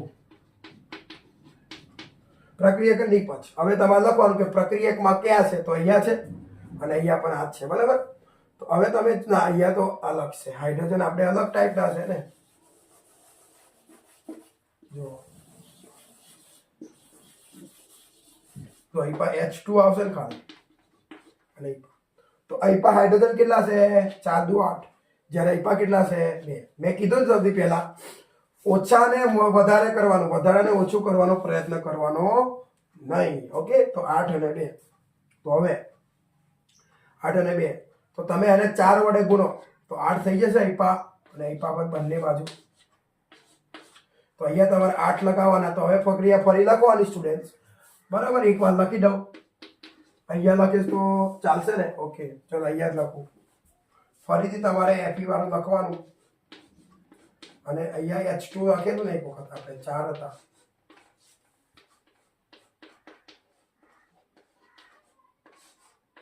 અને અહીંયા તમારે 4 લખીને H2 ને કૌંસમાં લખી દેવાનો બોક્સની અંદર. તો હવે તમારે બંને પરમાણુ સમતોલિત થઈ ગયા, જોઈ લો. હાઇડ્રોજન પણ થઈ ગયા 4 દુ 8, 4 દુ 8, ઓક્સિજન થઈ ગયા 4 4. બાકી રહ્યો Fe. તો હવે સોપાન નંબર 4 ખતમ. હવે સ્ટુડન્ટ સોપાન નંબર 5 લખવાનું તમારે. દેખો સામ કરીશ, અને સોપાન નંબર 5 માં હવે તમારે અહીંયા લખવાનું Fe ને સમતોલિત કરતા, Fe ને સમતોલિત કરતા. એટલું લખીને તમારે ફરીથી આ લખી દેવાનું. અહીંયા તમારે કાપવાનું આ વખત, અને અહીંયા લખવાનું આયરન ને સમતોલિત કરતા, આયરન પરમાણુ. શરૂઆત હવે અહીંયા બધું નીકળી જશે, આ બધું જ ગાયબ થશે ને. ફરીથી આ કોષ્ટક દોરવાનું હા સોપાન નંબર 5 માં. અને હવે તમારે અહીંયા શાંતિથી અહીંયા તમારે લખવાનું ક્યાં છે, Fe એકલા જ છે આપણી પાસે, અને IPA તો Fe3O4 છે. તો IPA Fe3 છે ને IPA 1 છે. તો આને 3 વડે ગુણશું એટલે અહીંયા Fe3 લખાશે, એટલે અહીંયા Fe3 અને આ Fe3. તો તમારે થઈ ગયું. તો હવે તમારે ખાલી દેખો અહીંયા ભાઈ નીચે વગર ફરી લખી દેવાનું, અને તમે અહીંયા આગળ 3 ઉમેરા એટલે તમારે 3 ઉમેરી દેવાના. આખી પ્રક્રિયા તમારી કમ્પ્લીટ થઈ ગઈ. જોઈ લો, Fe3 hydrogen 8 hydrogen 8, oxygen 4 oxygen 4. તો આવી રીતે તમારે સોપાન 5 સુધી તમે પહોંચ્યા. હવે સોપાન નંબર 6 માં તમારે ફરીથી તત્વોની યાદી બનાવવાની, અને બંને બાજુ ગણશો જ્યારે તમે, તો તમારે બંને બાજુ પરમાણુ સમાન થઈ જશે, બરાબર. પછી એની નીચે તમારે લખવાનું કે સમતોલિત સમીકરણ કોને કહેવાય. તો આટલું લખવાનું સ્ટુડન્ટ્સ કે જે સમીકરણમાં બંને બાજુ પરમાણુની સંખ્યા સરખી હોય તેને સમતોલિત સમીકરણ કહે છે. એવો મુદ્દો જાતે લખી દેવાનો. અને ત્યાર પછી છઠ્ઠા મુદ્દો પૂરો થઈ જાય, 6 સોપાન 6 પૂરો થઈ ગયો. અને એમાં પછી નીચે લખવાનું છે સોપાન 6 માં કે આ પદ્ધતિને હીટ એન્ડ ટ્રાયલ પદ્ધતિ કહે છે. યાદ રાખજો, આથી તમે પ્રોસેસ કરીને સોપાન વાઇઝ, તો આને શું કહેવાય, હીટ એન્ડ ટ્રાયલ પદ્ધતિ કહેવામાં આવે છે. તો પરીક્ષામાં તમને ડાયરેક્ટ પૂછીને શું કરો, હીટ એન્ડ ટ્રાયલ પદ્ધતિ પર ટૂંક નોંધ લખો, તમારે આખો પ્રશ્ન લખવો પડે. ત્યાર પછી આખરી વાર તમારે સોપાન 7 ની અંદર આટલું લખવાનું કે સોપાન નંબર 7 માં તમારે જે તમે બોક્સ બનાવેલા ને એ બોક્સને ઓપન કરી દેવાના સોપાન નંબર 7 ની અંદર સ્ટુડન્ટ્સ. અને આટલું લખવાનું કે સોપાન 7, સોપાન 7. અને આટલું લખવાનું કે ભૌતિક અવસ્થા દર્શાવતા, ભૌતિક અવસ્થા દર્શાવતા, આટલું લખવાનું તમારે. હોય હારું વાંધો નહીં, ભૌતિક અવસ્થા દર્શાવતા. અને પછી આ વખતે બોક્સને ઓપન કરી દેશું. 4 અહીંયા હતા ને, અને અહીંયા હતા Fe3O4, અને અહીંયા હતા 4. બસ હવે અવસ્થા લખશું. આ Fe એટલે લોખંડ, તો લોખંડને ઘન કહેવાય એટલે S. હવે આ પાણી છે. તમે બધા એવું માનો છો ને કે આ પાણી છે સાહેબ, આ પાણી છે. તો આ પાણી હોત ને તો અહીંયા L હોત, લિક્વિડ હોત. પણ તમે તમારી ઘરે ટેક્સ્ટ બુકમાં જોજો, ટેક્સ્ટ બુકમાં તમને અહીંયા પાણી જે છે ને એ લિક્વિડ ફોર્મમાં નથી આપ્યું, પ્રવાહી નથી, બટ ગેસ છે એટલે જી છે. એટલે આ જે પાણી છે પણ કેવું હોય વરાળ સ્વરૂપે છે, યાદ રાખજો. પછી આ તો આ તમારું એસિડ બનશે, લોખંડનું લોખંડ ખાલી કાટ લાગી ગયો, અને આ તો ગેસ છે એટલે આ થઈ જશે જી. તો આવી રીતે તમારું જે છે પ્રશ્ન એ તમારો પૂર્ણ થાય.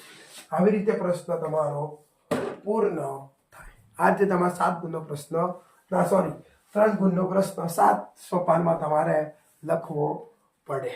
સ્ટુડન્ટ્સ, હવે મોસ્ટ ભાગ આવ્યો, most IMP part of chapter 1, જેને તમે રાહ જોયા હતા. પણ એના પહેલા જેટલું સમજાયું એ સમજવું બહુ ઇમ્પોર્ટન્ટ હતું, એ પણ પૂછાઈ શકે, એક માહિતી હતી, બરાબર. હવે આજે રાસાયણિક પ્રક્રિયાઓ કોને કહેવાય સમજી ગયા હશો, સમીકરણ કોને કહેવાય, કેટલા આવે, બધું સમજાયું. હવે આજે રાસાયણિક પ્રક્રિયા હોય ને એના અહીંયા પ્રકાર પડી જાય છે સ્ટુડન્ટ્સ. તો એમાં સૌથી પહેલો જે પ્રકાર છે જે તમારા અને મારા માટે છે, જે છે સંયોગીકરણ પ્રક્રિયા. રાસાયણિક પ્રક્રિયાના પ્રકારમાં પહેલો છે સંયોગીકરણ પ્રક્રિયા. ઓકે, હવે તમારા મનમાં ડાઉટ કે સાહેબ સંયોગીકરણ પ્રક્રિયા કોને કહેવાય સમજાવો. અને આ પ્રશ્ન તમને બોર્ડના પેપરમાં 3 ગુણમાં પૂછાશે. ઘણી વખત પૂછાઈ પણ ગયો છે, તમારી સ્કૂલની એક્ઝામમાં પણ પૂછાયો હશે. સંયોગીકરણ પ્રક્રિયા કોને કહેવાય? જુઓ, તમારે ટોટલ 5 પ્રક્રિયા છે. સંયોગીકરણ પ્રક્રિયા, વિઘટન પ્રક્રિયા, વિસ્થાપન પ્રક્રિયા, દ્વિવિસ્થાપન પ્રક્રિયા અને રેડોક્સ પ્રક્રિયા. આમાંથી તમારે 5 બનવી જોઈએ. આઈએમપી જોતી હોય ને તો તમારે જુઓ, સંયોગીકરણ આઈએમપી, સંયોગીકરણ મોસ્ટ આઈએમપી, બીજી વિઘટન, ત્રીજી વિસ્થાપન, દ્વિવિસ્થાપન ને લેટ ગો કરો. એ નહીં કરો તો ચાલશે, નહીં કરો ને તમે ચાલશે. ત્યાર પછી અહીં રેડોક્સ પ્રક્રિયા. આ 5 તમને આવડવી, 5માંથી 4 તો તમને આવડવી જોઈએ, એ પણ વ્યવસ્થિત તૈયાર કરવાનું.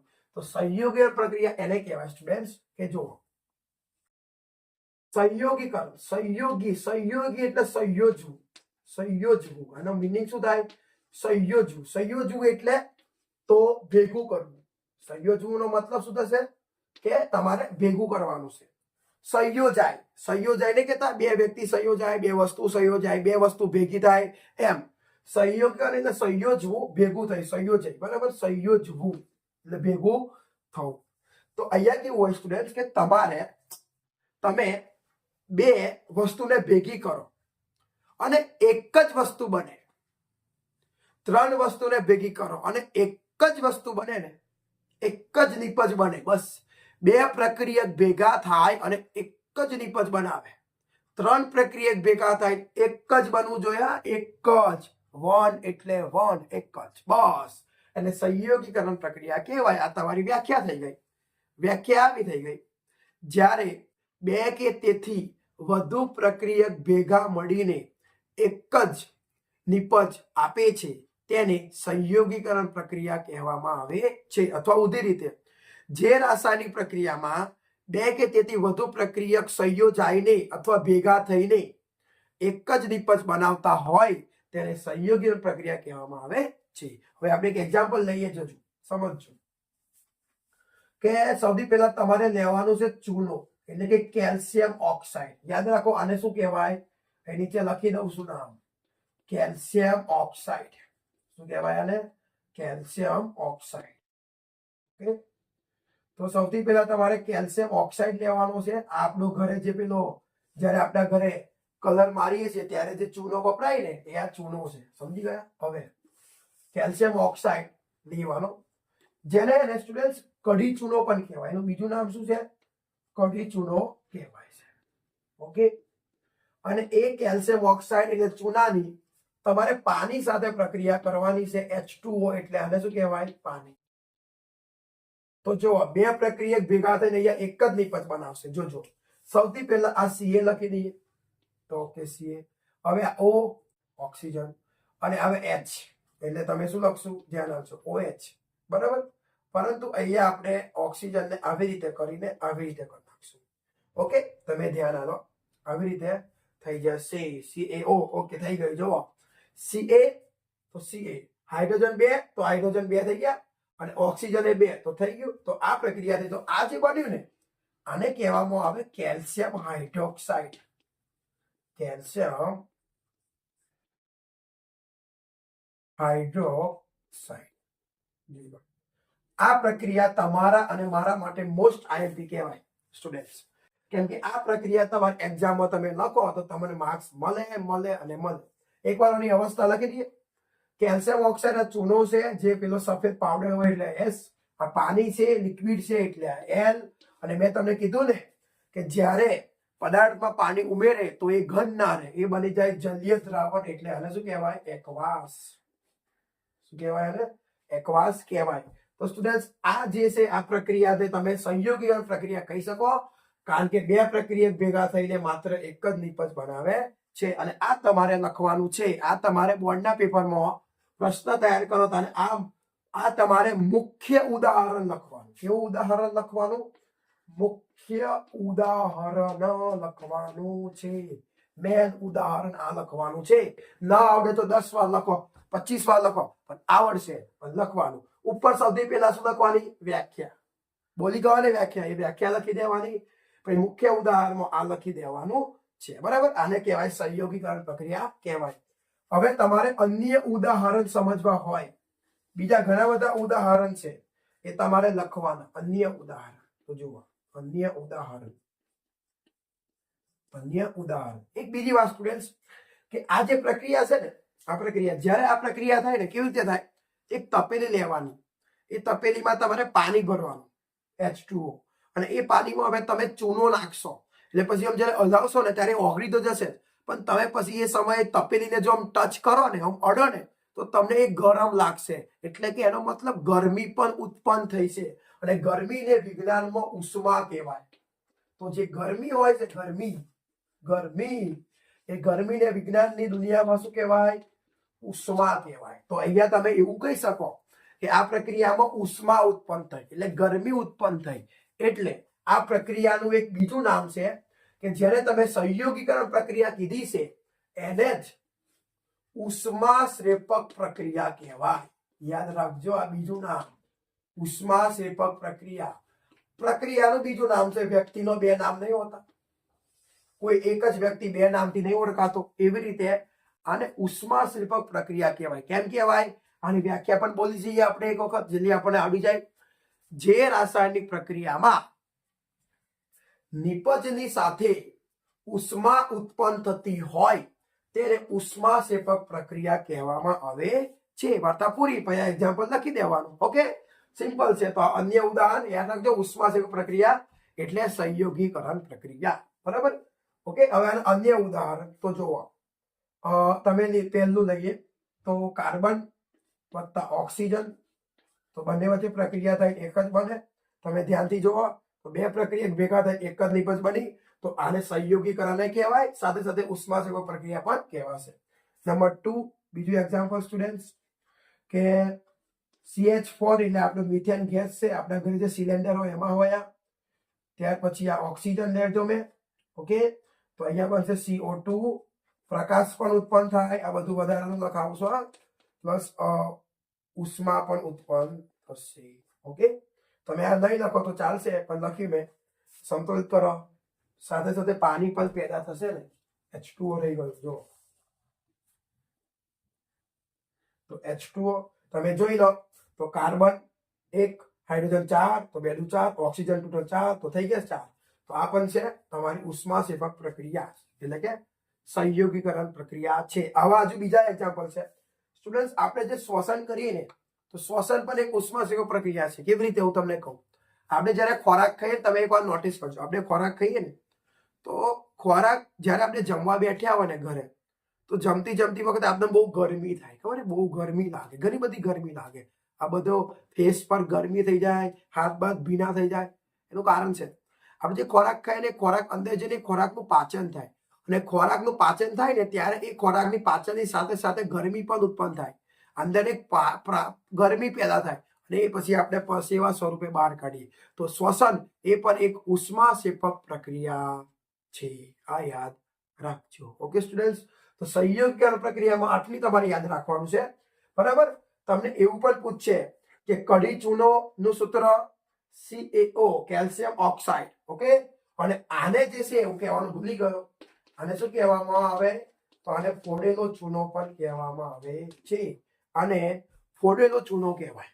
શું કહેવાય? એને ફોડેલો ચૂનો કહેવાય. ઓકે સ્ટુડન્ટ્સ, આ તમારે યાદ રાખવાનું. હવે પરીક્ષામાં તમને ઉષ્માક્ષેપક પૂછાશે તો એના માટે જે પ્રશ્ન છે તમારી સામે આવી ગયો છે. પ્રશ્ન આવો પૂછશે, સંયોગીકરણ પ્રક્રિયા એટલે શું, ઉદાહરણ સાથે સમજાવો. પહેલા વ્યાખ્યા, પછી મુખ્ય ઉદાહરણ અને અન્ય ઉદાહરણમાં તમારે 2 કે 3 લખી દેવાના સ્ટુડન્ટ્સ. બસ પછી ઇનફ છે. આટલા તમે કશો તમને 3 માર્ક્સ મળી જ જશે. કોઈ તમને રોકી શકે નહીં. ઓકે, ત્યાર પછી હવે આપણે બીજી પ્રક્રિયા જોઈએ, વિઘટન પ્રક્રિયા નંબર 2, વિઘટન પ્રક્રિયા. વિઘટનનો મતલબ શું થાય ખબર? વિઘટન એટલે તૂટવું. કોઈ વસ્તુ જ્યારે તૂટે ને એની વાત છે. સમજ્યા? જો આજે તમે જુઓ ડસ્ટર, આ હાલમાં એક જ છે. જો મારામાં જેટલી તાકાત છે એટલી તાકાતથી જો આ ડસ્ટરને આમ ભોય ફેંકું તો તૂટી જશે. અને આ એક નહીં રહે, આના ઘણા બધા ટુકડા થઈ જશે. ઘણું બધું આમાંથી બધું આમ છૂટું છૂટું પડી જશે ને. હા, તો એને તૂટ્યું કહેવાય, એને વિઘટન થયું કહેવાય. તો વિઘટનનો મિનિંગ એ જ છે સ્ટુડન્ટ્સ. આ પ્રક્રિયા સંયોગીકરણ પ્રક્રિયાથી એકદમ ઓપોઝિટ છે, વિરોધી. સંયોગીકરણ પ્રક્રિયા શું બની છે આપણે કે 2 કે તેથી વધુ પ્રક્રિયક ભેગા થાય અને એક જ નિપજ બનાવે. 2 કે 3 ભેગા થાય એક જ. અહીંયા ઉતું 1 માંથી 2 3, 1 માંથી 2 3, 1 માંથી 2 3, તો એને કહેવાય વિઘટન પ્રક્રિયા. તમારે કોઈ એક વસ્તુ છે, તમારી પાસે કોઈ પદાર્થ છે, એને તમે તોડો અને તોડીને તમે 2 3 વસ્તુ બનાવી દો તો એને વિઘટન પ્રક્રિયા કહેવાય. વ્યાખ્યા બોલું છું, સમજ લેજો કે જે રાસાયણિક પ્રક્રિયામાં એક જ પ્રક્રિયકને ગરમ કરીને, જે રાસાયણિક પ્રક્રિયામાં એક જ પ્રક્રિયકને ગરમ કરીને 2 કે તેથી વધુ નિપજો મળી શકે તેને વિઘટન પ્રક્રિયા કહેવામાં આવે છે. તો જુઓ તમે, આ તો FeSO point, એનો મતલબ થાય ફેરિક સલ્ફેટ. બરાબર, આને આપણે ગરમ કર્યું, આ એક સાધનમાં લેવાનું, એને ગરમ કરવાનું, નીચેથી ગરમી આપવાની, તો આમાંથી 3 વસ્તુ છૂટી પડી જાય. એક બની જાય Fe2O3, ઓકે, એક થાય SO2 અને SO3. આ બંને ગેસ છે. સલ્ફર ડાયોક્સાઇડ બંને વાયુ ઉપર આકાશમાં ઉડી જશે. તો આને વિઘટન પ્રક્રિયા કહી શકાય. ત્યાર પછી બીજું એક એક્ઝામ્પલ લઈએ. જો CaCO3, હું તમને કહું CaCO3 શું છે? તો આ વિદ્યાર્થી કેલ્શિયમ કાર્બોનેટ છે. કેવી રીતે હું તમને એક્સપ્લેનેશન કરીને બતાવું. આગળ કહેવાનું રહી ગયું છે એટલે બી કહું છું કે અભી આપણે સંયોગીકરણ પ્રક્રિયા ભણે એમાં શું કર્યું? આપણે ચૂનો લીધો CaO અને એને પાણીમાં નાખ્યું તો શું બન્યું? CaOH twice.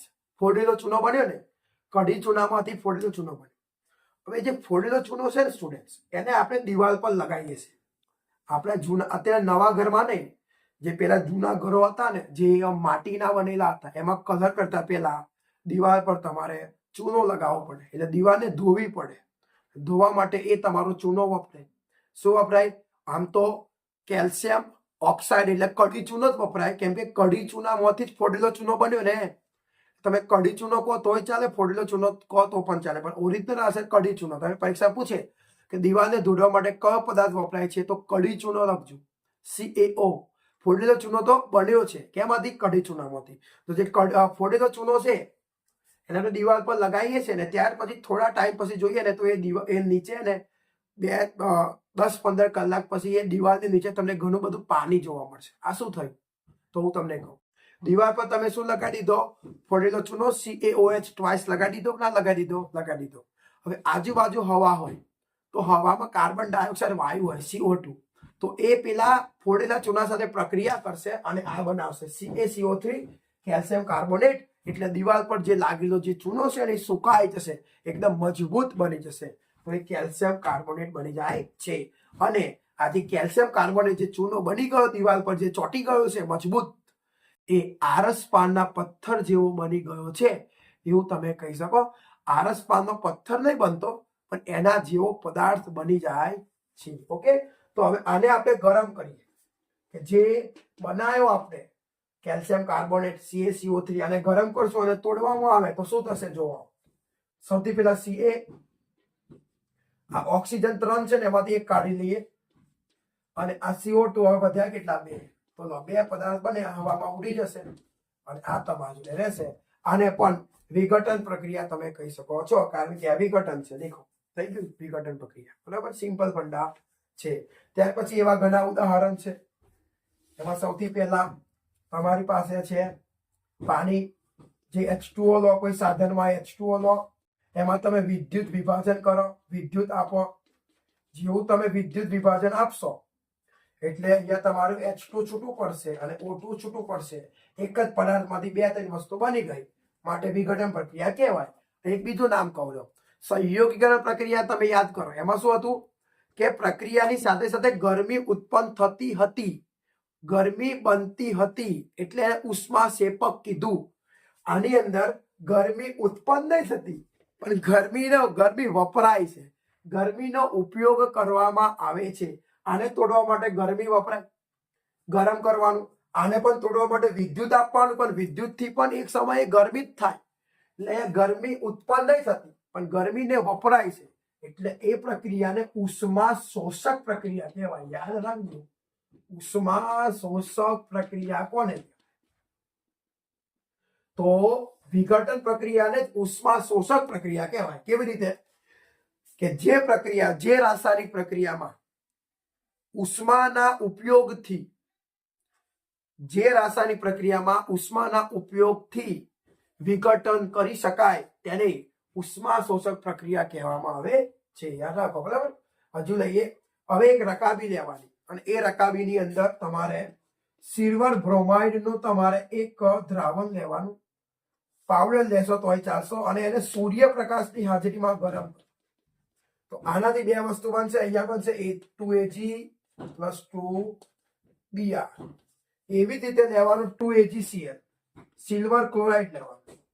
એને પણ સૂર્યની હાજરીમાં ગરમ કરશું તો 2Ag + Cl2 ગરમ નીકળી જશે, બરાબર. તો આ બે પ્રક્રિયા પણ વિઘટન પ્રક્રિયામાં તમે કહી શકો છો, કેમ કે એક વસ્તુમાંથી બે વસ્તુ છૂટું પડી જાય છે. ઓકે સ્ટુડન્ટ્સ, આવી રીતે તમારે ભણવું જોઈએ. હવે યાદ રાખો, આ જે સિલ્વર ક્લોરાઇડ અને સિલ્વર બ્રોમાઇડ છે ને, એ જે છે ને એ ક્યાં વપરાય ખબર છે?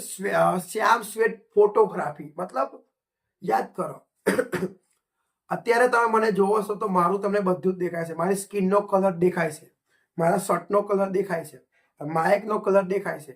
અત્યારે બધું રંગ બેરંગી થઈ ગયું જુઓ. પણ યાદ છે, પહેલાના સમયમાં તમે કંઈક સાંભળ્યું હશે, પહેલાના સમયમાં જે ફોટા પાડવામાં આવતા ને, ફોટા અથવા કોઈ વિડીયો હોય ને, એ કેવો હતો કે બ્લેક એન્ડ વ્હાઇટ હતો. એમાં કોઈ કલર જ ના હોય, એકદમ બ્લેક એન્ડ વ્હાઇટ.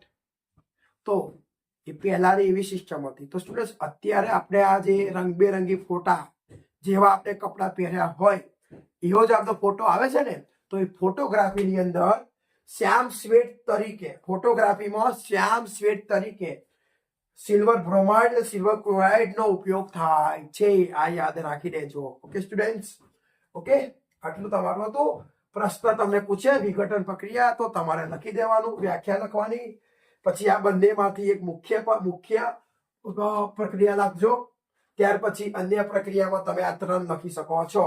H2O વાળી, AgBr અને AgCl વાળી લખી શકો છો. ઓકે સ્ટુડન્ટ્સ, ચલો હવે આપણે આગળ વધીએ. સ્ટુડન્ટ્સ, હવે આપણે આગળ વધીએ. તમારી ત્રીજી પ્રક્રિયા આવી ગઈ છે, જેનું નામ છે વિસ્થાપન પ્રક્રિયા. વિસ્થાપન થવું જોઈએ. વિસ્થાપનનો મતલબ કહે છે તમને? વિસ્થાપન એટલે દૂર થવું અથવા મુક્ત થવું. તમે જ્યારે કશુંક દૂર કરો, પોતાની લાઈફમાંથી કોઈને દૂર કરો, તો એનો મિનિંગ એવો જ થાય કે તમે એને વિસ્થાપન કરી દીધો, મુક્ત કરી દીધો એમ. બરાબર? તો વિસ્થાપન પ્રક્રિયામાં કેવું હોય ખબર? દેખો, આ એક દ્રાવણ છે જેનું નામ છે CuSO4, કોપર સલ્ફેટનું દ્રાવણ છે. અને આ કોપર સલ્ફેટના દ્રાવણમાં તમે જો Cu અને SO4 છે. હવે એ કોપર સલ્ફેટના દ્રાવણને લેવાનું, એક સાધન લેવાનું, એ સાધનમાં કોપર સલ્ફેટનું દ્રાવણ લેવાનું, અને એની અંદર તમારે લોખંડની એક ખીલીને મૂકી દેવાની. અને થોડા ટાઈમ પછી તમે જોશો ને, તો શું થશે ખબર છે? જે દ્રાવણનો રંગ બદલાઈ જશે, અને કોપર, જે લોખંડની ખીલી છે ને, એ લોખંડની ખીલી પર કોપર આવીને ચોંટી જશે. તો આ હકીકત શું થયું હું તમને કહું. આ કુદરતનો નિયમ છે કે જે વ્યક્તિ ભારે હોય ને, એ ભારે વ્યક્તિ હલકા વસ્તુને દૂર જ કરે, અડધા વ્યક્તિને દૂર જ કરે. અમીર માણસ હોય ને, અમીર માણસ એક ગરીબ માણસને એના જગ્યાએથી દૂર જ કરી નાખે, એમ સમજો. અહીંયા એવું જ છે કે એક ભારે છે અને એક હલકો છે. તો હું તમને કહી દઉં, આ જે સીયુ છે ને, આ હલકો છે અને આ એફી છે ને, એ ભારે છે.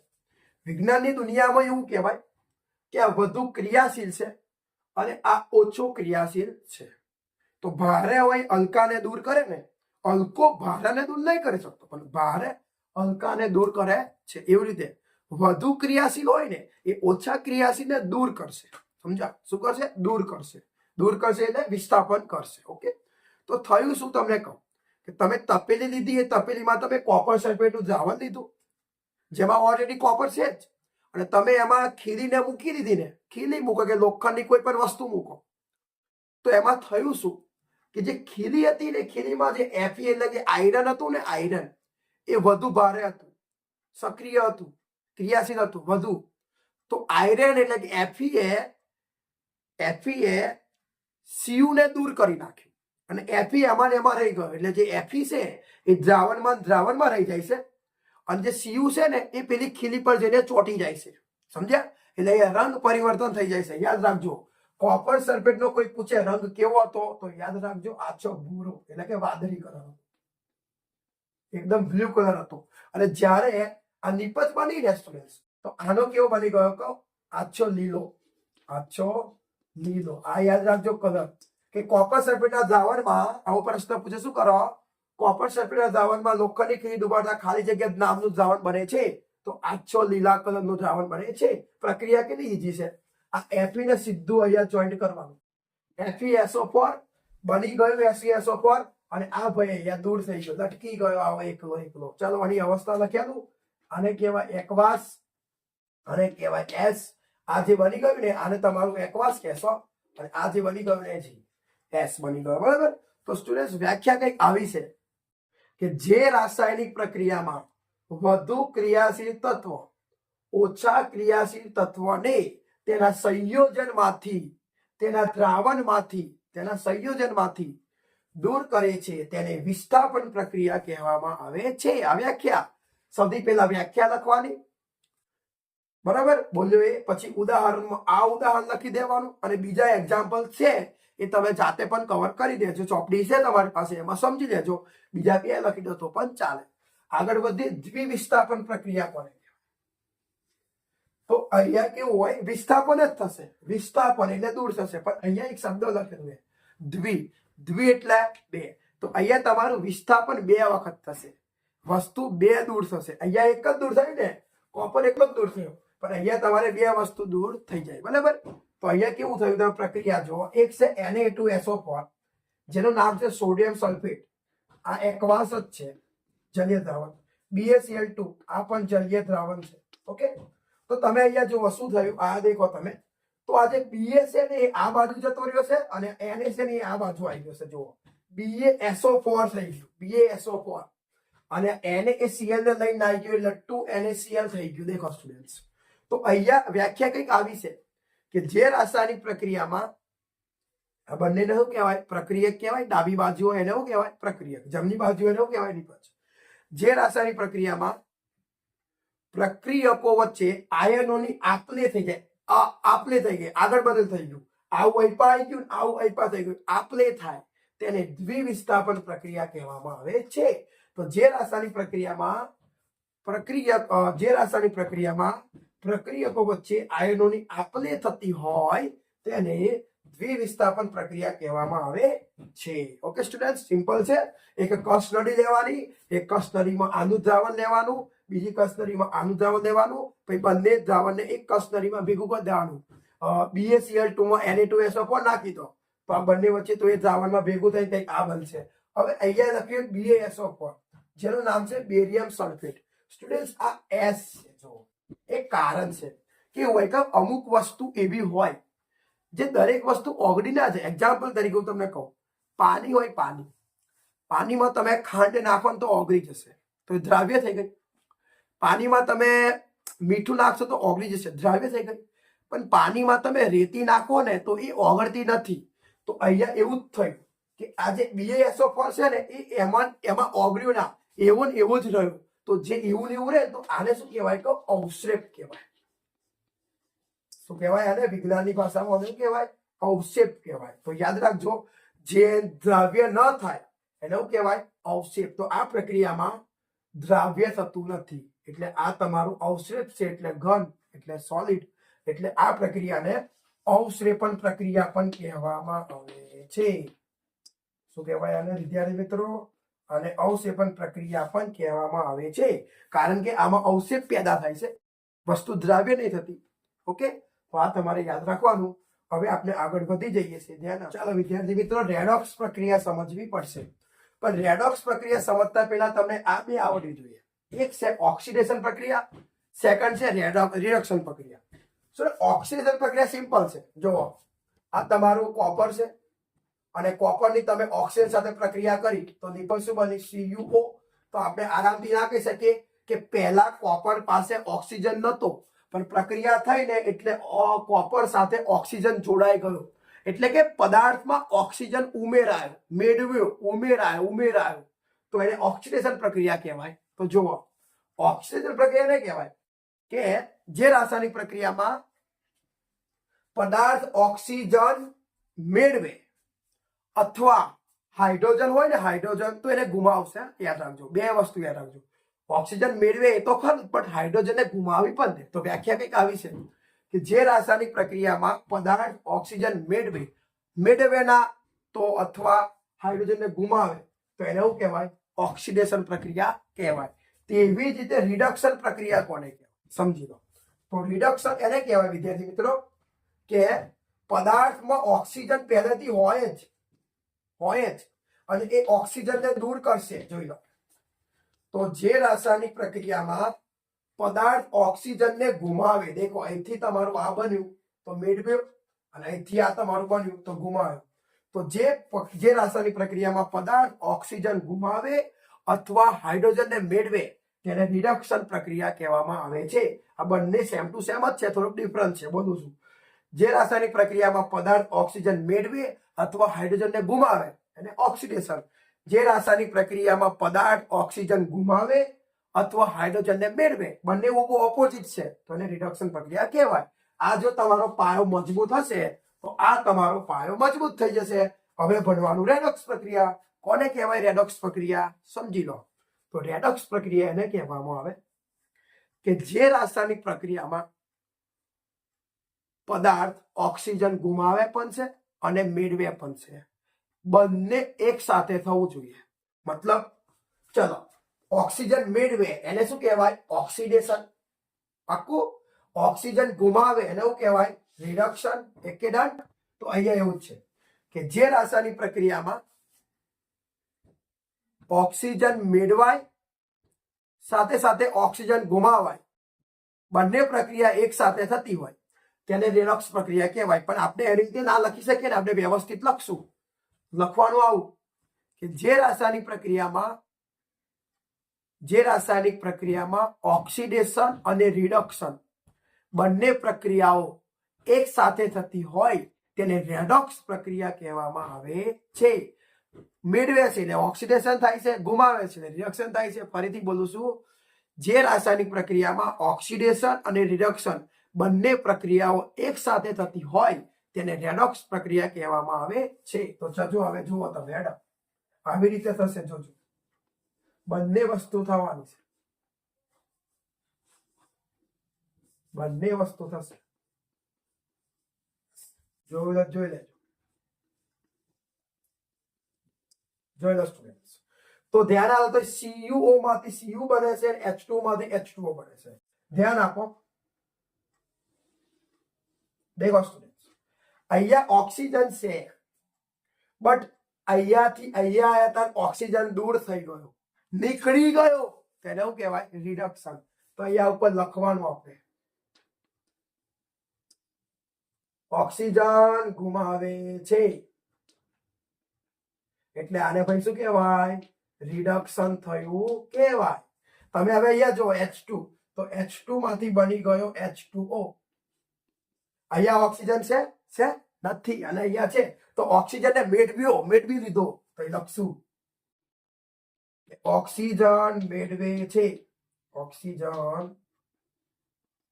મેળવે છે. તો આને શું કહીશું? બોલો બોલો. આને કહીશું ઓક્સિડેશન. તો દેખો બંને એક સાથે થયું, રિડક્શન પણ થયું, ઓક્સિડેશન એ થયું. તો આને કહેવાય આને કહેવાય રેડોક્સ પ્રક્રિયા. બીજું એક્ઝામ્પલ જુઓ, ZnO + C. તો Zn + CO. જો આ ZnO માંથી બની ગયું Zn. તમે મને જવાબ આપશો આ શું થયું? તો અહીં ઓક્સિજન છે, અહીંયા ઓક્સિજન નથી, ગુમાવ્યો એટલે ઓક્સિજન ગુમાવે છે, રિડક્શન થયું. આ શું થયું?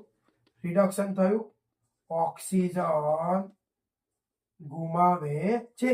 અને અહીંયા જો ઓક્સિજન નથી, આમાંથી બની ગયું CO. ઓક્સિજન ને મેળવ્યો એટલે આને શું કહેવાય? એટલે લખવાનું કે ઓક્સિજન મેળવે છે એટલે આને શું કહેવાય? ઓક્સિડેશન કહી શકાય. ઓકે સ્ટુડન્ટ, લખેલું છે એટલે વાંધો નહીં. બરાબર. તો આ હતું તમારું રેડોક્સ પ્રક્રિયા. પરીક્ષામાં પૂછશે રેડોક્સ પ્રક્રિયા એટલે શું? ઉદાહરણ આપી સમજાવો. પહેલા વ્યાખ્યા લખી દેવાની. બોલું એક વખત. જે રાસાયણિક પ્રક્રિયામાં ઓક્સિડેશન અને રિડક્શન બંને પ્રક્રિયાઓ એક સાથે થતી હોય તેને રેડોક્સ પ્રક્રિયા કહેવામાં આવે છે. પછી આ ઉદાહરણ લખો, બસ પૂરું થઈ ગયું. બરાબર. ત્યાર પછી સ્ટુડન્ટ હવે છેલ્લે આવી ગયા આપણે, લાસ્ટ ટોપિક પર આવી ગયા, ચારણ. ચારણ વિશે તમારે આ ચેપ્ટરમાં ભણવા જેવું તો નથી જ, કારણ કે ચારણ વિશે તમને ચેપ્ટર 3 ધાતુ અને અધાતુમાં એકદમ ડીપમાં આપેલું છે. તો પણ હું તમને કહી દઉં કે તમે આપણે એક કામ કરીશું કે એક 3 કસ નળી લેવાની. શું લેવાની? 3 કસ નળી લેવાની છે. અને ધ્યાન આપો, તો 3 કસ નળી લઈએ, નામ આપી દઈએ. કસ નળી A, કસ નળી B અને 3 કસ નળી C. હવે કસ નળી જે A છે ને એની અંદર આપણે પાણી ભરશું. શું ભરશું? પાણી. અને એમાં ખીલીને ડુબાડી દઈશું. બસ આટલું જ. કસ નળી જે B છે ને એમાં આપણે પાણી પણ ભરવાનું, એમાં ખીલી પણ ડુબાડવાની, અને એની ઉપર એને તેલ આવે ને, તેલ, ઓઇલ, એના 2 ટીપા પણ નાખી દેવાના. અને કસ નળી C માં કશું જ નાખવાનું ને, ખાલી ખીલીને મૂકી દેવાની. બરાબર. તો સ્ટુડન્ટ્સ આ 3 માંથી કઈ ખીલીને કાટ લાગશે? આ આપણા માટે પ્રશ્ન છે. તો જવાબ આવે છે કે કસ નળી A જે છે ને એની ખીલીને કાટ લાગશે. આવું કેમ? એનું કારણ છે કે જે ચારણ છે ને, ચારણનો મીનિંગ શું થાય? ચારણ એટલે કાટ લાગવું. કોઈ પણ વસ્તુને કાટ ક્યારે લાગે ખબર છે? જ્યારે એ વસ્તુ પાણી અને હવાના કોન્ટેક્ટમાં આવે. એટલે પાણી અને હવાના સંપર્કમાં આવે ને ત્યારે જ એને કાટ લાગે, બાકી એને કાટ ના લાગે. તો જે કસ નળી એ તમે જુઓ તો એમાં પાણી તો ઓલરેડી છે એટલે એ ખીલી પાણીના કોન્ટેક્ટમાં આવી ગઈ, અને ઉપર હવા છે એટલે હવા અને પાણી બંનેના કોન્ટેક્ટમાં આવી ગઈ એટલે એને કાટ લાગશે. તમારા મનમાં ડાઉટ હોય તો હું તમને કહું, કસ નળી B ને કાટ નહીં લાગે. કારણ શું? કેમ કે એ ખીલી પાણીના કોન્ટેક્ટમાં છે પણ ઉપર તો હવા જ નથી, કેમ કે વચ્ચે પેલું તેલ છે ને એનું એક સ્તર આવી ગયું એટલે એ ખીલીને કાટ લાગશે નહીં. હવે કસ નળી C, તો એને કેમ નહીં લાગે? કારણ શું? કેમ કે એમાં પાણી જ નહીં, હવા છે, ઉપર ઘણી બધી હવા છે પણ પાણી નથી એટલે એને કાટ લાગે નહીં. તો આને કહેવાય ચારણ. લોખંડને પણ ચારણ થાય, લોખંડનું પણ ચારણ થાય. યાદ રાખજો, લોખંડનું જ્યારે ચારણ થાય ત્યારે કથ્થાઈ રંગનો પાવડર બની જાય છે. તેવી જ રીતે ચાંદી હોય ને, ચાંદી આપણા ઘરે આપણા મમ્મી બહેન, પપ્પા નહીં, મમ્મી અને બહેન ચાંદીની વસ્તુઓ પહેરતા હોય, ઘરે ના પહેરતા હોય ને, ત્યાં જોજો નવું હોય ને ત્યારે તમને ચમકતું લાગશે, પણ ધીમે ધીમે ને એ આમ બ્લેક થતું હશે, એમ કાળું બની જતું હશે, આવું થઈ જતું હશે. તો યાદ રાખજો, ચાંદી હોય ને એને કાટ લાગે ત્યારે એ કાળા કલર બની જાય. કેવું બની જાય? બ્લેક કલર બની જાય છે. તેવી રીતે આપણા ઘરે જો કોપર એટલે તોબા અને વાસણ હોય ને તો એના પર એ કાટ લાગે. એના પર કેવું કહું, એકદમ આછો લીલા કલરનો કાટ લાગી જાય. ઓકે સ્ટુડન્ટ્સ, હવે આપણે છેલ્લી થિયરી પર આવી ગયા છે, ખોરાપણું. કોને કહેવાય ખોરાપણું? તમને ખ્યાલ હોય તો તમે મને કહી શકો છો.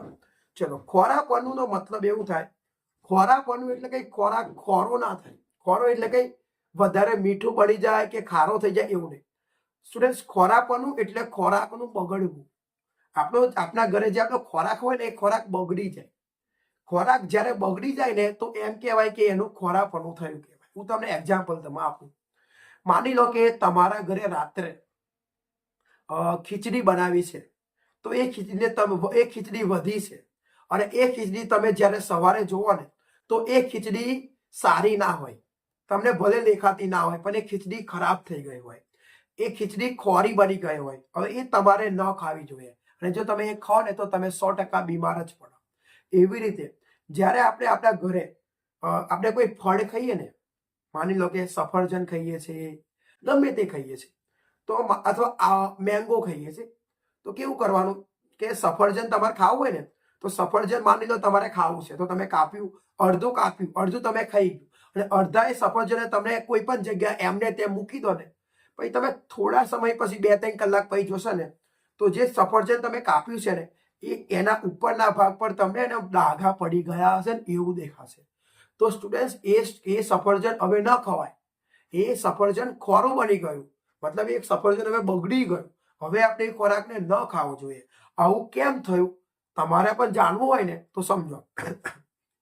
તો આપણી આજુબાજુ જે હવા હોય ને સ્ટુડન્ટ્સ, એ હવામાં એક વાયુ છે, ઓક્સિજન વાયુ. બીજા ઘણા બધા વાયુ છે, પણ મેન ઓક્સિજન. આમ તો ઓક્સિજન વાયુ આપણા માટે સારું છે, આપણે જીવવા માટે ઓક્સિજન વાયુ લઈએ જ છે, પણ એ ઓક્સિજન વાયુ સારો છે જેટલો ખરાબ છે.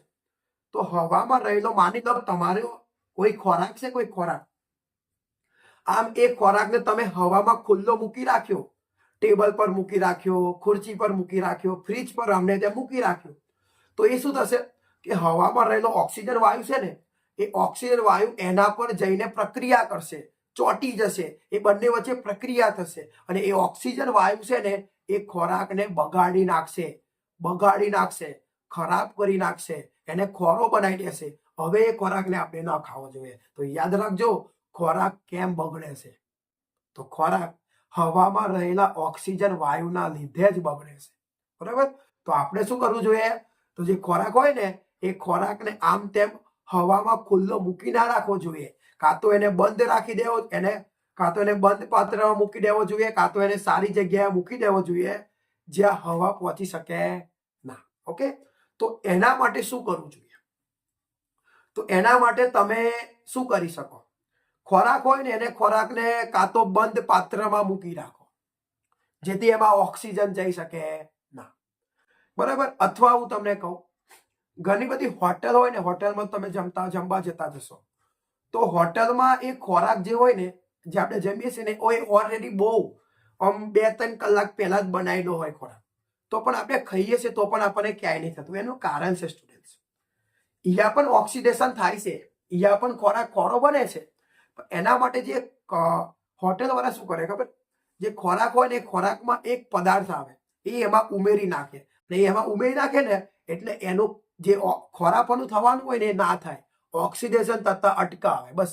તો એવા જે પદાર્થ હોય જે ખોરાકને બગડવા ના દે, ઓક્સિડેશન ન થવા દે, એવા પદાર્થને એન્ટીઓક્સિડન્ટ પદાર્થ કહે છે. યાદ રાખજો. કોને કહેવાય એન્ટીઓક્સિડન્ટ પદાર્થ? તો જે પદાર્થ ખોરાકની રક્ષણ કરે, ખોરાકને બગડવા માટે રક્ષા કરે, એને શું કહેવાય? એન્ટીઓક્સિડન્ટ પદાર્થ કહેવામાં આવે છે. હવે એક મુખ્ય બાબત સ્ટુડન્ટ, આપણે ગામમાં રહેતા હોય કે શહેરમાં રહેતા હોય, તો ગામમાં અને શહેરમાં ઘણી બધી દુકાનો હોય, અને દુકાનોમાં તમે જોયું હશે ઘણા બધા પડીકા મળતા હોય, વેફર હોય, બટાકાની ચિપ્સ હોય, ઘણું બધું હોય, સિંગ ભજીયા હોય, પછી ગાંઠિયા હોય, આવી ઘણી બધી વસ્તુ મળે છે. તો એ બધું તો પેલા પેકિંગમાં આવે છે, તમને ખબર છે, પેલી થેલી આવે એમાં આવે છે. તો એ નહીં બગડતું હોય, નહીં બગડતું. એનું કારણ છે કે જે માની લો કે બટાકાની ચિપ્સ છે એટલે વેફર, તો એ જે વેફર બનાવવાની જે કંપની છે ને, એ કંપનીએ શું કર્યું ખબર? જે એમની જે થેલી છે, બેગ છે ને, બેગ, એમાં જેટલો ખોરાક લઈને એના કરતાં તો એમાં હવા વધારે ભરી દેશે. તમે એકવાર ટ્રાય કરજો 100%. તમે બટાકાની ચિપ્સ લાવજો, તો એમાં જેટલું એ ચિપ્સ લઈને એના કરતાં તો એમાં વધારે પેલી હવા ભરેલી છે.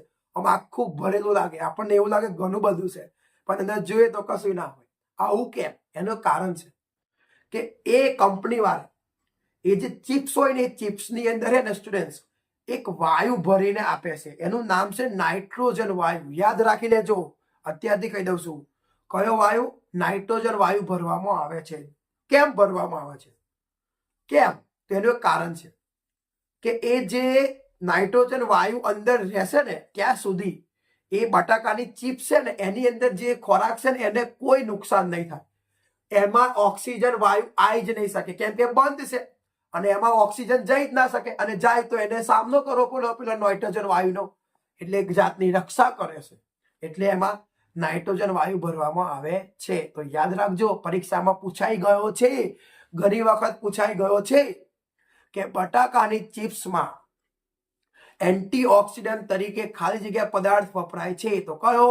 નાઇટ્રોજન વાયુ. આ મારો તમને બોનસ છે, યાદ રાખી દેજો. આ પૂછાશે. બરાબર, ઘણી વાર પૂછાઈ પણ ગયો છે, બહુ વખત બોર્ડમાં પૂછાઈ ગયો છે.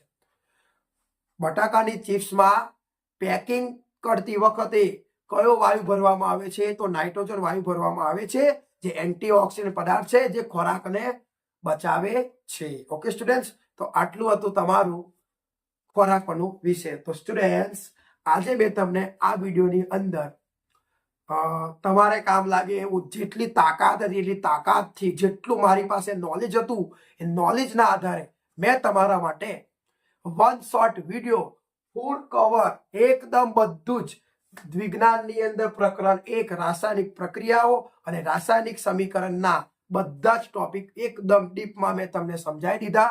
એક જ વિડીયોમાં સમજાવી દીધા છે. આશા રાખું છું કે તમને આ વિડીયો ગમશે. તમે વિડીયોને લાઈક પણ કરી દેજો, શેર પણ કરજો અને કમેન્ટ કરજો કે તમને વિડીયો કેવું લાગ્યું. અને હા, જો તમારે આવી જ રીતે જો બીજા કોઈ ચેપ્ટરનો પણ ભણવું હોય તો 100% કમેન્ટ કરજો. હું તમારા માટે બીજા વિડીયો પણ બનાવીશ. બરોબર, પણ આ વિડીયો તમને ગમે એવી આશાથી, અને ઓના મોસ્ટ આઈએમપી પ્રશ્નોનો પણ વિડીયો આવશે. અત્યારે મેં જે કરાયું બધું જ મોસ્ટ આઈએમપી છે. ઓકે સ્ટુડન્ટ્સ, તો અને જે પણ તમારી પીડીએફ છે એ પીડીએફ હું તમને આ વિડીયોના ડિસ્ક્રિપ્શનમાં મૂકી દઈશ, જેથી તમે એથી ડાઉનલોડ કરી લેજો. ડાઉનલોડ કરશો એટલે તમને બધા જ પ્રશ્નો એકદમ વિગતવાર લખેલા મળશે. ત્યાં સુધી બેસ્ટ ઓફ લક, તૈયાર કરતા રહો. Best of.